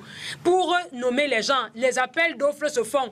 Et c'est sur la qualité, hein, la performance des postulants que on va les prendre. Vous croyez que quelqu'un va décider de faire des choses pour sa tribu? Donc ça ne doit plus rester dans le sens des incantations, parce que si on ne le fait pas, il y a d'autres tribus donc qui ne sont même pas néocoloniales, qui ne sont même pas assises sur des fondements culturels. Ces tribus-là vont donc s'asseoir et elles sont bien installées au Cameroun aujourd'hui et elles manipulent l'ethnie. C'est pour ça que vous entendez, on vous dit, oh, vous savez, dans les nominations, on ne va jamais sortir de la question des ethnies parce que toutes les communautés veulent gérer une part de leur espace. Mais vous pensez que si on nomme un Bamois à un poste ministériel, ça règle les problèmes de la femme bamoise en eau et en électricité? Donc, ce n'est pas la communauté bamoise qui gagne dans cela. C'est peut-être la famille nucléaire, plus proche. Parce que si on nomme mon frère, vous voyez un peu dans la précarité dans laquelle nous sommes à l'université, moi, je serais contente parce que de temps en temps, je peux aller là-bas, il me glisse quelque chose. Mais ce n'est pas la communauté bamoise qui est en train d'en profiter. Merci. Et du coup, ce mensonge-là que nous avons tout le temps, nous nous voilons les yeux, nous sortons à un moment pour dire que le tribalisme est monté, alors que le tribalisme est officialisé. Retenons, moi je pense, pour cette affaire, de mon point de vue, que le politique n'a pas contribué à mettre en place une nation, parce que le politique est d'essence coloniale. Et ce politique-là a besoin des divisions tribales. Merci. J'ai dit de tous les côtés du politique. N'écoutez pas les histoires qu'on vous dit que le chaos. On a parlé du chaos dans ce pays avant que certaines personnes n'entrent en politique. Hein. On a annoncé le chaos. Donc, cette instrumentalisation-là, je vous assure, elle est au cœur des politiques, quelle que soit leur appartenance, ils instrumentalisent la tribu. Pique, hein, avant que certaines personnes entrent en politique. On parlait déjà de chaos et maintenant, donc tout le monde instrumentalise l'ethnie pour des intérêts personnels. Merci. Et sinon, on ne fait pas attention. Cette tribu-là, centrée sur les intérêts, parce qu'il y a une autre définition de tribu qui est assez familière. Cette tribu-là qui défend ses intérêts va faire mal à l'ethnie. Et c'est peut-être ce que vous appelez la montée du tribalisme. Ça vient de là. Abel, sur le discours. La réalité est que si vous faites une liste qui a 54 à Douala, une liste qui a 54 ressortissants de l'Ouest, vous êtes en train d'écarter les natifs. Et ils vont se considérer marginalisés dans ce processus de prise de pouvoir qui est supposé être démocratique. C'est pour ça que le législateur a eu raison en disant que il faut que les listes de candidats intègrent tout le monde. Et dans ce tout le monde, je lui demande donc, tu as alors vu que tu as dit quelque chose de bien, mais qui est tellement général que les malfaiteurs rentrent là-dedans et te font une liste chez un aqua, mais tout le monde dans la liste, 80% est ressortissant de l'Ouest. Il faut donc corriger ça. Il faut corriger ça parce que si, comme on a combattu le racisme, pas seulement avec les mots, mais avec des règles et des lois, si on avait dit que chaque liste de candidats a au moins 60% des autochtones et 40%... On n'est plus en République, là. Laisse-moi, on n'est pas dans ta forme de République. On n'est pas dans ta forme. Il y a plusieurs formes. Oui, ma forme à moi, c'est que qu'on dise que chaque liste a 60% des autochtones de la région et 40% pour la... Laissez-moi finir. Laissez-moi finir, je finis, tu vas mettre le vin. Laisse, je finis d'abord de mettre ma part. Allez-y. 40% pour refléter la diversité sociologique. Ce qui allait se passer, c'est que personne... C'est la dictature. Non. Aucun homme politique. La preuve, c'est que on a mis ça pour les régions et tout le monde s'accommode de ça. Pour les régions, on a dit quoi? Et justement, c'est là que je voulais... Pour les régions, on a dit que le conseil régional est constitué de deux types de conseillers. Absolument. Les délégués des départements, qui sont élus par les conseillers municipaux, et les représentants du commandement traditionnel. Qui sont-ils? C'est vous, les anthropologues et autres. Ce sont les gardiens de la tradition du terroir. Et on a dit que ces représentants du commandement traditionnel sont élus exclusivement par les chefs traditionnels de premier, deuxième et troisième degré, autochtones. Personne ne s'est senti discriminé. Merci. Parce que tu es autochtone à Douala, mais moi je suis autochtone dans le Mbam, l'autre est autochtone à Garoua, et à Garoua, il jouira de cette protection-ci, etc. Donc, la loi sur la décentralisation corrige cela. Non, la loi sur la décentralisation ne corrige pas, puisque elle laisse la porte ouverte. Elle est basée sur le même principe général. Et nous sommes en train de demander que, au regard des dérives qui sont apparues, qui créent des frustrations, qui peuvent se transformer en d'autres micro-crises anglophones, il faut que les politiques mal intentionnés, les impénitents du tribalisme, de l'exclusion, du souci de dominer les autres groupes, etc. Ces impénitents-là, qu'on les cadre en leur donnant des proportions, comme le Conseil électoral vient de suggérer maintenant, qu'on introduise des quotas pour handicapés, des quotas pour des femmes. Parce que si on ne met pas des quotas, si on n'avait pas commencé à rejeter les listes des députés qui n'ont pas de femmes en position de titulaire, Monsieur, mesdames, sachez que les hommes auraient toujours tout pris. Merci, merci Abel Elimbilobé. Je pense que les femmes et les handicapés, c'est normal. Ah, pourquoi c'est normal? Non, c'est normal. Pourquoi c'est normal? Pourquoi c'est normal? Pourquoi pas les autochtones marginalisés? Mais les autochtones ne sont pas marginalisés. Autochtone dans une république, ça veut dire qu'on n'est plus en train de construire la nation. Pourquoi? Vous avez même posé le principe que la construction de la nation n'élimine pas les particularités. En même temps, si on y revient, c'est une règle générale. C'est une règle générale qui va s'appliquer. Pourquoi elle vous choque à Douala 5 et elle ne vous choque pas à Bafoussam? Alors, moi, ça ne me choque pas. Alors, c'est toi qui es choqué. Oui, mais attends, je suis choqué parce que je prends acte qu'il y a des hommes politiques qui, pour accéder au pouvoir, vont instrumentaliser un facteur qu'on appelle le facteur démographique, qui n'est pas un élément structurant dans la construction de la nation. Merci. On prend le deuxième thème. Transition, Eric Ngandos, s'il vous plaît.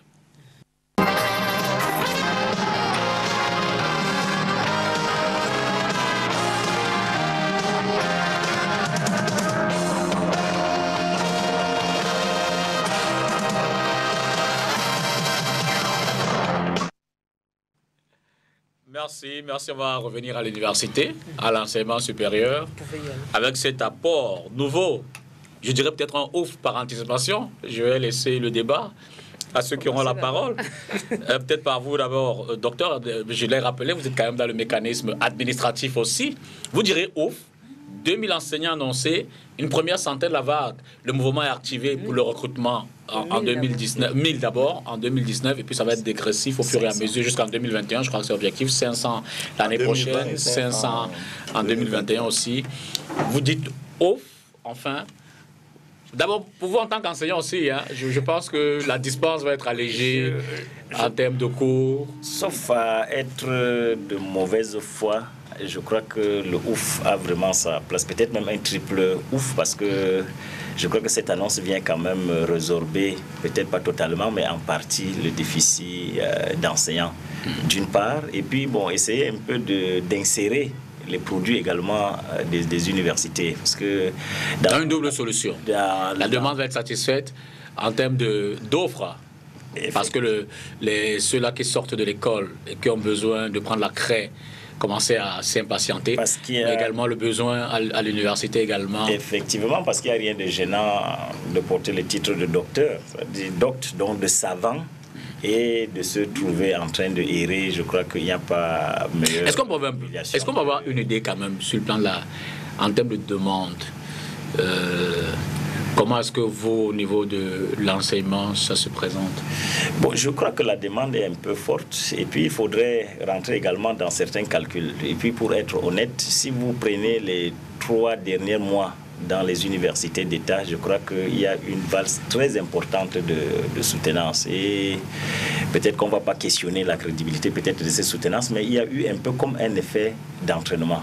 Et puis on a vu des universités, depuis la réforme, qui n'avaient pas formé 20, 30 docteurs, qui se retrouvent aujourd'hui à 200. Ça pose quand même un peu de problème. Bon, heureusement que les quotas sont définis. Il y a 1000, il y a 500 sur la deuxième année, et puis 500 autres. Mais ça n'enlève en rien le sentiment que nous avons de savoir que bon, il y a 1000 docteurs, en fait, titulaires de doctorat qui vont intégrer le corps de l'enseignement. Est-ce que les objectifs pourraient être atteints? 1000, quand on dit 1000, ça a l'air beaucoup, ou est-ce qu'on pourra les avoir tous? C'est vrai que... En termes de quantité, certes, mais aussi de qualité surtout. Nous n'avons pas peut-être les statistiques, mais si je reviens 5 ans, 6 ans après, au recrutement de 25 000, je crois que j'en fais partie, mais je crois que les titulaires des doctorats en 2001, nous n'étions que 68. Ah, voilà. C'est vrai que les doctorats ne courent pas aussi les rues, sauf qu'il y a quand même 6 années qui se sont écoulées, et puis il faut distinguer aussi entre les filières spécifiques. Vous avez, je prends peut-être l'exemple de l'Université de Douala, où vous avez l'Institut des sciences halieutiques, c'est-à-dire qui appelle un certain écrémage quand même, et puis une certaine spécialisation dans des domaines. Vous avez peut-être l'Institut de Beaux-Arts, où vous avez affaire à des architectes, ainsi de suite et autres. Donc je crois qu'il y a des filières un peu peut-être techniques ou bien technologiques qui demandaient quand même à être renforcées, parce que l'opération, la dernière, la plus vaste des 25 000, bon, livrait peut-être tout le monde. Et puis on ne va pas trop voir la nécessité d'un titulaire, d'un doctorat en linguistique peut-être au Beaux-Arts, je ne dis pas qu'il n'y a pas peut-être nécessité, mais quand on en a 6, 7, alors qu'on a un seul architecte et autres, ça pose quand même problème. Donc, je crois que les responsables de la République ont bien pensé d'abord de résoudre ce problème fondamental de dire que les docteurs courir les rues, c'est peut-être pas bien, raser les murs et autres, non rien, il faut quand même résorber une bonne partie. Donc je crois que pour 1000 pour un début, c'est un soulagement. Bon, maintenant le tout aussi n'est pas de leur donner de l'emploi, il faut aussi qu'ils soient décents. Il faut que l'enseignant puisse rentrer tranquille le soir. Et je vais peut-être à l'heure interroger cette fois-là le syndicaliste dans la posture de la réclame. Je crois qu'il y a quand même une politique de maillage du pays qui est quand même être fait. Nous sommes partis de la réforme universitaire à quelques universités, nous sommes maintenant peut-être à 8. Bon, je crois qu'il y a d'autres annonces qui sont faites parce qu'il y a des signes avant-coureurs quand vous trouvez des régions comme l'Est qui ont déjà des démembrements de 3-4 facultés, en principe qui sont des potentiels pour des virtuelles universités. Je crois qu'il y a quand même des efforts qui sont faits. C'est vrai qu'on n'en parle pas toujours sur la place publique, mais j'interrogeais davantage du traitement. Je veux dire que c'est beau de prendre 1000 personnes comme ça, de les embarquer. À la fin de la journée, il faut bien peut-être le professeur qui a commencé peut-être entré dans la carrière avant moi. Je crois que si vous faites une lecture lucide quand même de l'enseignement supérieur au Cameroun, peut-être elle ne dira pas qu'elle a commencé peut-être la carrière avec une prime de recherche et la modernisation. Un assistant a quand même 385 000. Je crois que nos aînés n'avaient pas un chargé de cours à 680 quelques, un maître de conférence à 800, ainsi de suite et autres. Je crois qu'il y a quand même des efforts sur la dernière décennie qui sont en train de faire. Et je crois que nous sommes en droit maintenant d'attendre avec la haute estime que le président de la République a quand même marqué à l'enseignement supérieur pour que celui qui tienne les rênes de l'enseignement supérieur comme chancelier des ordres académiques soit auréolé d'un titre de ministre d'État. Je crois que c'est des signes avant-coureurs. Dans tous les cas, on va se garder à la télé de ne pas non plus... On va se garder à la télé de ne pas révéler tous les secrets, au risque d'envoyer des esprits malsains le soir vous attendre devant vos portails. Ah bon? Alors là, le conférence à 800 000, il est bien logé comme un député. Pas un salaire, c'est une prime. Ah, ça, c'est la prime en plus. Et là, j'interroge la syndicaliste. Vous direz également, ouf, vous êtes battu, hein, vous avez vu dans un certain nombre de combats, déjà pour la décence du cadre, du traitement, de la considération de l'enseignant. Aujourd'hui, on en prend 1000. Je veux dire que, pour vous, un problème est résolu. Oui, un problème est résolu, mais de façon conjoncturelle. Ah, ok. Et on ne peut pas résoudre les problèmes de l'université de manière conjoncturelle. Un pansement superficiel. Oui, c'est conjoncturel. Bon, je vais dire d'abord un ouf, parce que j'ai connu cette galère-là. C'est-à-dire d'être formé par une université. J'ai fini ma thèse en 2003, PhD. J'ai été recruté, je l'ai soutenu 2 ans après, en 2005, et j'ai été recruté en 2010. Les 5 ans-là, je faisais comment, je mangeais comment, on passe quand même une dizaine d'années sur les bancs pour avoir un diplôme terminal. Donc pour les individus qui auront la grâce d'être recrutés, c'est une bonne chose. Ce sera une bonne chose pour eux-mêmes, pour leur famille, parce qu'on a dit que c'est jusqu'à 45 ans. Donc c'est déjà des messieurs. C'est pas des jeunes dans le sens où on aime entendre jeunesse au Cameroun.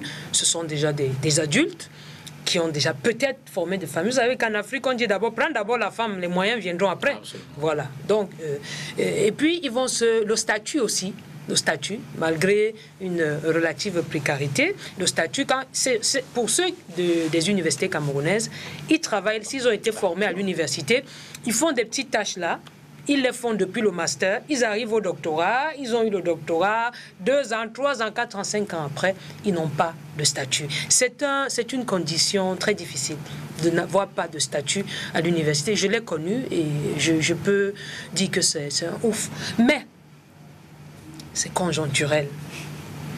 Et non seulement c'est conjoncturel, le recrutement est commandé d'où? De la présidence de la République. Je vais interroger le politique tout à l'heure. C'est un problème. C'est un problème pourquoi?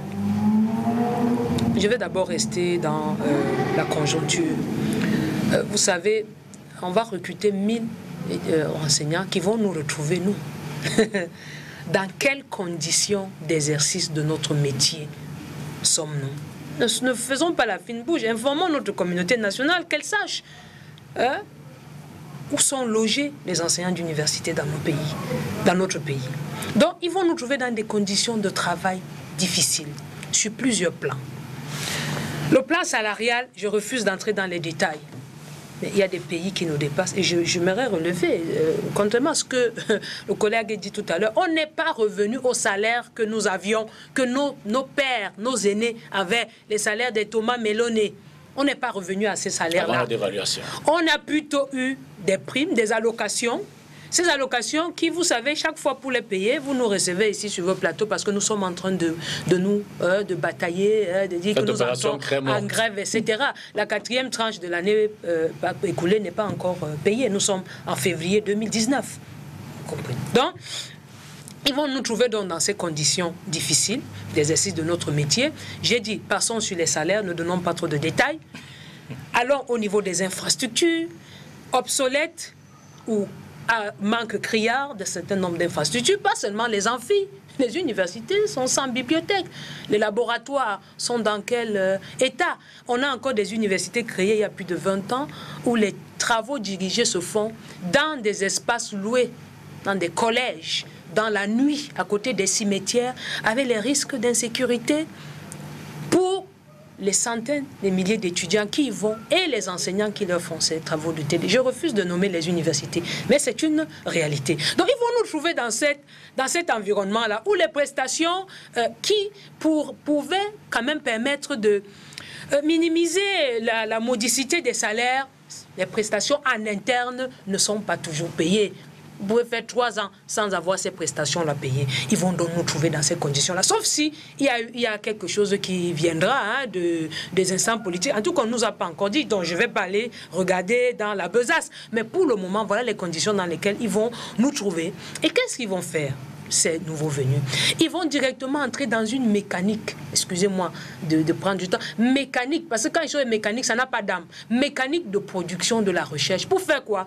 Pour changer de grade. Donc ils vont produire une recherche de bonne facture peut-être, mais très souvent de très mauvaise facture pour changer. Pourquoi changer de grade? Parce qu'il va leur falloir fuir cette relative précarité pour accéder à ce qui fait le bonheur de tout le monde dans notre pays, le poste de nomination.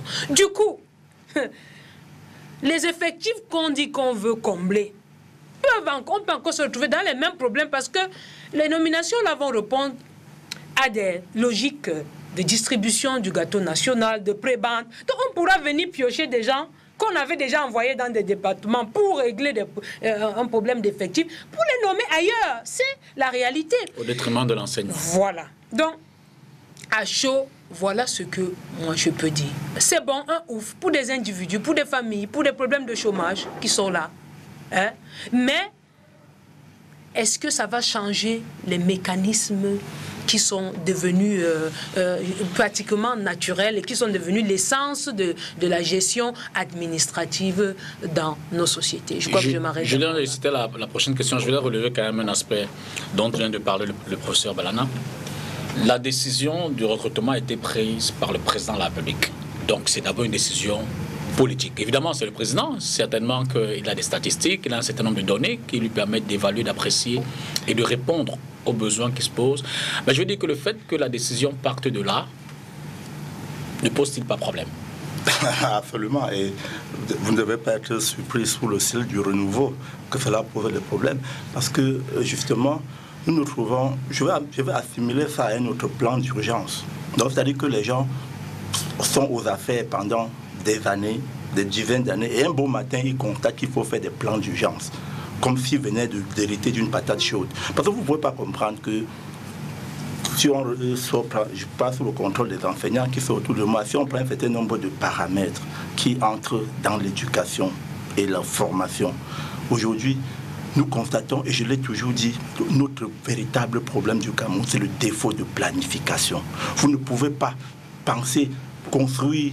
Nous parlions de la nation tout à l'heure, sans planifier, sans dire à tel moment nous aurons former tel nombre de personnes par rapport dans les spécialités pour former les nouveaux Camerounais. Du coup, vous vous retrouvez dans une situation où des gens ont des diplômes, comme on dit, et se retrouvent à la maison sans aucun. Et un matin, on se lève, on dit plan d'urgence, on recrute 1000 personnes aujourd'hui, demain, on dit 200.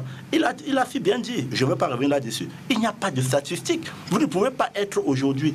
Vous ne pouvez pas être... Non, il n'a pas dit qu'il n'y a pas de statistiques. Il a dit que lui, il ne les a pas. Il ne peut pas les donner parce qu'il n'y en a pas.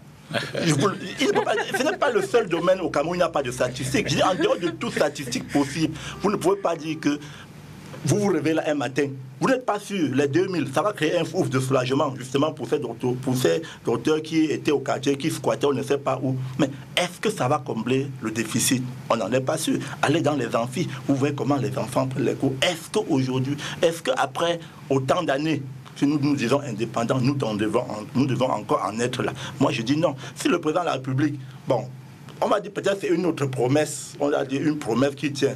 Peut-être que ce sera l'une des promesses. Je n'ai même pas entendu ça lors de la campagne. J'ai entendu dire non, le président est en train de tenir sa promesse. Il a dit, mais il faut qu'on se dise des vérités. Nous sommes dans un pays qui est gouverné à l'emporte-pièce. Le président se lève un matin, il dit aujourd'hui 2000 enseignants. Tout le monde a applaudi parce qu'on ne peut pas faire autrement. Tout simplement parce qu'il n'y a aucune planification. Je veux dire que les 2000 sont actés. Hein.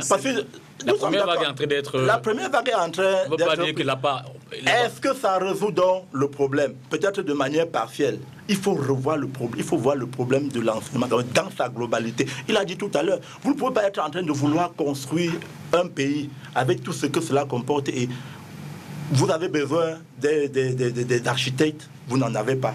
Il faut faire une formation en adéquation avec le terrain. Si nous sommes un pays jeune, nous avons besoin des têtes pensantes, des docteurs, comme il dit, qui doivent enseigner les Camerounais de demain. Maintenant, les conditions. Il faut, depuis la réforme de 1993, rien n'a bougé. Allez à Douala. On ne peut pas le dire. Il n'y a pas de création de nouvelles universités. Écoutez, quand je veux dire rien dans l'absolu non plus. Quand je veux dire rien n'a bougé, ça veut dire qu'on continue de squatter, les universités continuent de squatter dans les salles de matière. Ce n'est pas normal. Ça veut dire qu'il n'y a aucune planification. Et il faut qu'on arrive à un système où on dit, nous avons, voilà ce que nous voulons atteindre et à terme on l'atteint, que de saupoudrer chaque jour avec les plans d'urgence qui ne nous apportent pas grand-chose. Décision politique pour un problème technique réel. Ce qui est important pour moi, c'est de faire remarquer que nous n'arrivons pas à changer de braquet. Nous disons aux Camerounais ce que tout le monde sait, ce pays est mal gouverné. Le problème n'est pas de démontrer qu'il est mal gouverné, c'est comment on en sort. Comment on en sort. Quand j'étais à l'école, au lycée, à l'époque, les enseignants avaient accès au crédit automobile, ils avaient la R12. Tout le monde avait une R12. Et l'enseignant avait un mythe, il incarnait quelque chose. Absolument. Il incarnait quelque chose, il incarnait ce qu'il faut devenir dans la société. On veut devenir comme son enseignant. D'ailleurs, je suis devenu un peu petit physicien parce qu'un grand physicien camerounais qui enseignait ici, qui a été d'ailleurs mon maître après, le professeur Mpanjo Issembe, nous inspirait, on voulait être physicien comme lui. Il avait travaillé chez Peugeot, etc. Donc on rêvait un peu de ça. Je crois que ce qui est extraordinaire, c'est la mutation des états d'esprit. Qu'est-ce qui se passe dans la tête d'un recteur qui est lui-même un enseignant d'abord et qui parvient à administrer des enseignants qu'il laisse dans la précarité. C'est lui qui... C'est très important. Parce que l'idée que je me fais, c'est que le recteur est solidaire de la condition de ses confrères. Et qu'il va prendre son sac pour aller frapper de porte en porte pour obtenir que les enseignants aient des toilettes. Parce que moi, les enseignants de l'université de Douala sont venus me visiter au plus fort de leur détresse.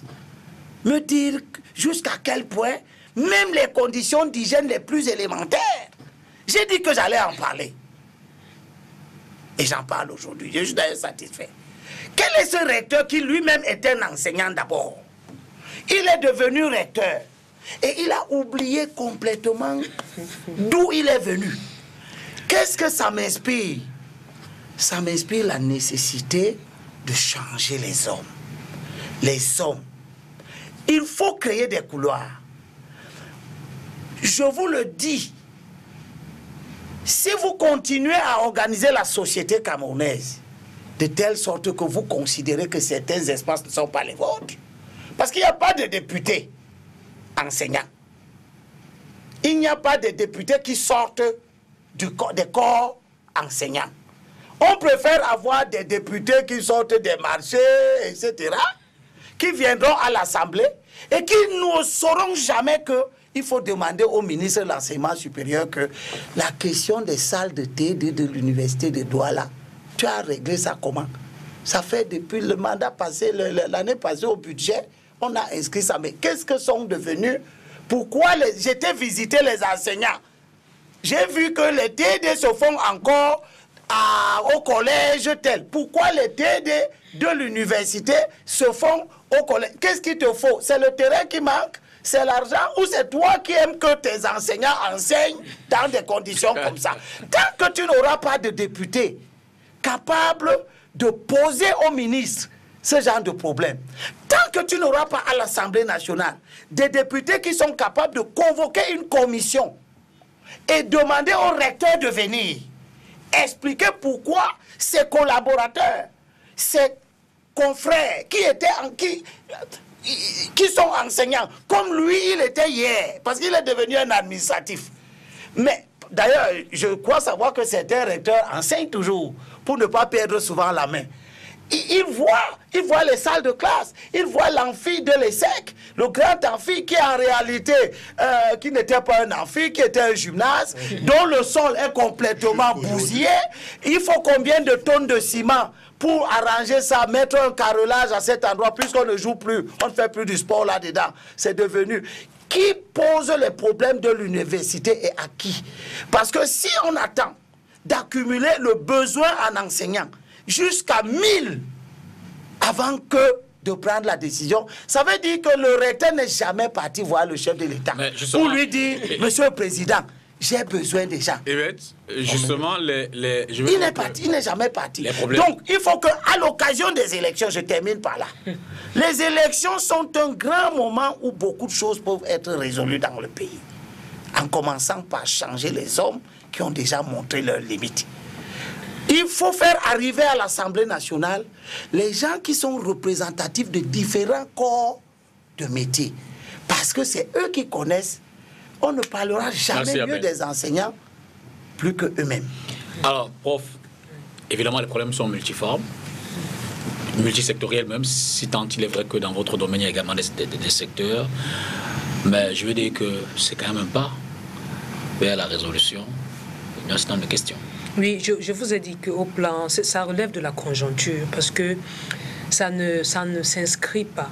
Comme j'ai démontré tout à l'heure, il y a d'autres mécanismes qui vont montrer les limites de ce recrutement, parce qu'il ne s'inscrit pas dans des changements structurels, des changements de fond. Et ces changements de fond ont quelle ambition? C'est transformer les universités camerounaises en institutions compétitives, aux standards internationaux. On ne vit pas enfermé dans notre case. Aux standards internationaux, au plan des infrastructures. L'université est une cathédrale. Mais vous prenez vos appareils, allez voir là où nous enseignons. Vous nous voyez tout beau là, tout pop sur les chaînes de télévision. Allez voir dans quel poulailler nous enseignons. Hein? Donc, c'est pour cela que le problème, le fait que cette commande soit une commande politique, conjoncturelle, et même, je ne veux pas être méchante, politicienne, pose problème. Si c'était dans une politique globale de l'éducation nationale et que le décideur, là en haut, disait « Je veux des universités performantes avec un horizon temporel de 5 à 10 ans », vous me sortez, parce qu'il ne donne pas les instructions. On nous dit que le président instruit. Le président ne peut pas instruire un recrutement. Il ne fait pas tout. Ce qui croit lui faire plaisir le ramène à un niveau d'opérationnalité le plus bas. Le président dit, voici ma politique pour les universités. Je veux des universités performantes. Qu'est-ce qu'il faut? Parce que le recrutement, il est interne à l'université. Donc, il y a une stratégie des universités, des dirigeants des universités au niveau médian de la stratégie, qui décident donc en interne, avec leur budget, en regardant leurs effectifs et ce qui leur manque, de dire, bon, voilà comment nous allons recruter. L'université est une entité autonome, mais pas indépendante. Il faut qu'on soit clair. Elle est autonome parce qu'elle se gère elle-même, mais elle a besoin des apports multiformes. Il y a les apports de la nation. Parce que je vous ai dit, je crois ici, c'était sur votre plateau, que l'université, un savant américain avait dit que l'université est l'enfant gâté de l'État. Parce que ce sont les universités, là, lorsqu'on va avoir des universités performantes, capables de s'aligner sur les standards internationaux, capables de compétir avec les universités, parce que quand on aligne les 100 premières universités du monde, on ne va pas vous parler des universités camerounaises. C'est à ce moment-là que ces universités pourront être de véritables instruments pour le développement du pays, sur tous les plans économiques, politiques, culturels.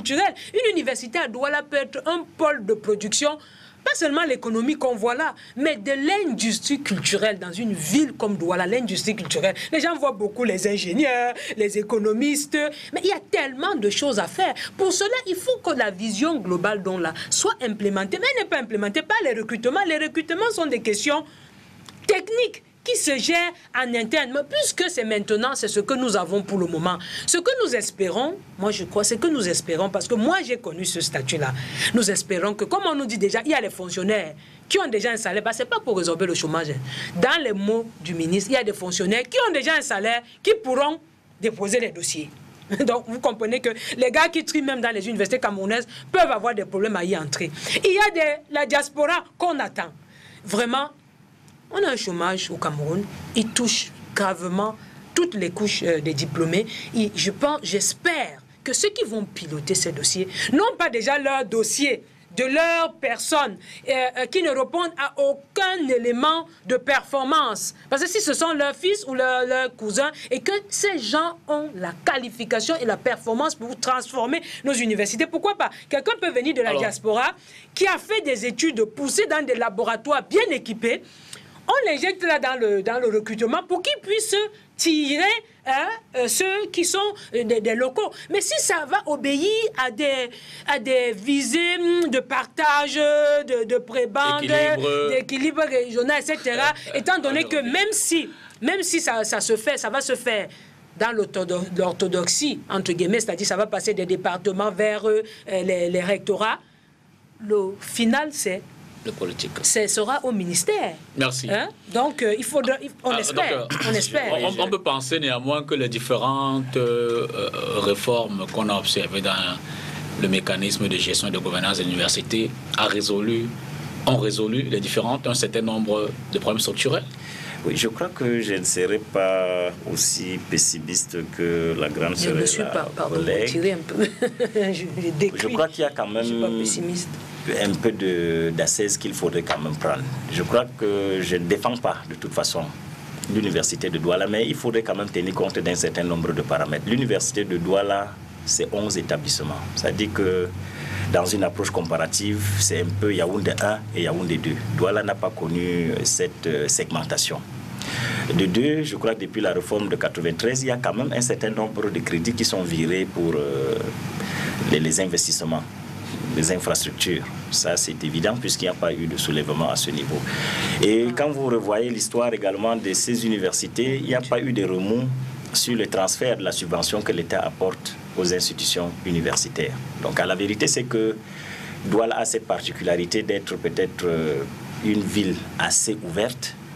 Et c'est quand même 11 établissements. Alors, entre les priorités d'essayer de colmater les brèches avec, sur les cendres de ce que ça représentait, l'ESSEC, puisque le rectorat est en fait à l'ESSEC, il faut quand même discriminer et puis faire des priorités. Est-ce qu'il faut trouver des passerelles pour résorber ces étudiants qui viennent avec le bac pour une formation, ou alors se lancer dans des investissements gigantesques au risque de ne pas accueillir les étudiants. Donc je crois qu'il y a quand même ce côté qu'il faut voir. Deuxièmement, il y a aussi l'effet de généralisation. Je ne pense pas que les problèmes se posent avec la même acuité dans toutes les universités, les universités d'État en termes de bureaux des enseignants. Je crois que Douala a déjà avec 4 grands immeubles de 4 niveaux. Je crois que le problème a déjà trouvé... Il me semble qu'on a réquisitionné les anciens logements de la cité universitaire pour les convertir en bureaux, c'est ça? En principe, ils en tiennent lieu. Et puis les enseignants viennent nous défendre à l'Assemblée, non? Donc, on a pris les résidences, l'ancienne cité universitaire. On a chassé les étudiants, on n'héberge plus et on a converti ça en bureau pour les enseignants. Non, je crois qu'il ne faut pas déplacer les curseurs. Non, je veux savoir ce qui s'est passé. Pourquoi ça ne pose pas de problème que les décanats, faculté des lettres, faculté des sciences économiques et autres étaient des maisons d'astreinte, mais qui ont été formatées? Pourquoi ça ne pose pas de problème? Pourquoi c'est les cités universitaires qui poseraient des problèmes? Si ça me pose beaucoup de problèmes. Ça me pose des problèmes. D'abord parce que cela suppose que cette prestation a été supprimée. C'était une prestation de l'ESSEC. C'est les logements des étudiants de l'ESSEC. Et vous m'apprenez que l'ESSEC ne loge plus ses étudiants. On a pris les logements pour les... C'est-à-dire, vous ne pouvez pas construire des bureaux. Vous ne pouvez pas construire des bureaux. C'est des mesures d'appoint. L'ESSEC était une conjoncturelle, c'est ça? L'école était... L'ESSEC formait des écoliers. Donc, je crois qu'en termes d'effectifs, l'ESSEC ne fait pas l'effectif qu'elle avait. Oui. Alors, vous pensez que l'effectif des étudiants, des élèves de l'ESSEC peuvent suffire sur les 4 bâtiments? Je pense qu'il y a une rationalité à faire entre la péréquation en termes de rentabilité, puisqu'elles étaient construites dans l'approche des recettes également. Alors, mais vous pensez que ça pèse vraiment, ou alors ces 4 bâtiments peuvent résorber? Je ne pense pas. Il faudrait quand même qu'on ait une approche. Là, je ne suis pas du tout content de vous. Alors, Abel, bon, peut-être qu'on aura... En tant que politique, je ne suis pas du tout content de vous, parce que vous m'expliquez qu'on a dénaturé une institution, on l'a amputé. C'est un recadrage. Oui, c'est ça que vous appelez. Vous utilisez les bons mots. Monsieur, vous utilisez les bons mots. Je suis dans le regret. L'autre nous a retiré la coupe, il a dit que c'était un glissement. Abel, vous utilisez recadrage. Vous enlevez les équipements de l'ESSEC pour les envoyer à d'autres établissements. On va laisser le docteur finir conclure l'émission parce que fatalement on n'a pas eu tout le temps. L'ESSEC n'est qu'un établissement. L'ESSEC n'est qu'un établissement de l'université de Douala. Oui. Donc on peut la déconfigurer. Abel, il nous reste une minute. Donnez la minute au monsieur à côté. Donc, je crois qu'il y a des efforts qui sont faits. Et puis, je voudrais terminer peut-être par un élément. Il faudrait aussi qu'on se dise aussi la vérité. L'enseignant, je ne dis pas qu'il est peut-être logé dans du luxe, mais prenez simplement cet exemple. L'enseignant le plus démuni est recruté à Indice 460, donc qui a au moins 300 000. Quand vous ajoutez la prime de recherche, ça lui fait 100 000 francs. Ça veut dire que l'enseignant recruté le premier jour a au moins 450 000. Merci. Ce qui n'est pas négligeable, faudrait quand même reconnaître. Dans le regret vraiment de n'avoir pas poussé ce thème plus loin, le premier n'était pas moins lourd. J'espère qu'on pourra revenir là-dessus, Julien. Je suis également dans le regret. Non, ne vous en inquiétez pas, on va remettre ça. Mesdames et messieurs, merci à vous également d'être restés. J'espère qu'on en a appris. Je pense que le débat était riche quand même, notamment sur le premier thème qui m'en a appris, qui m'a donné un autre regard de ce phénomène, de cette question. On aura certainement l'occasion de le remettre sur la table. Merci, bonsoir et à mardi prochain pour notre édition de Cartes sur table.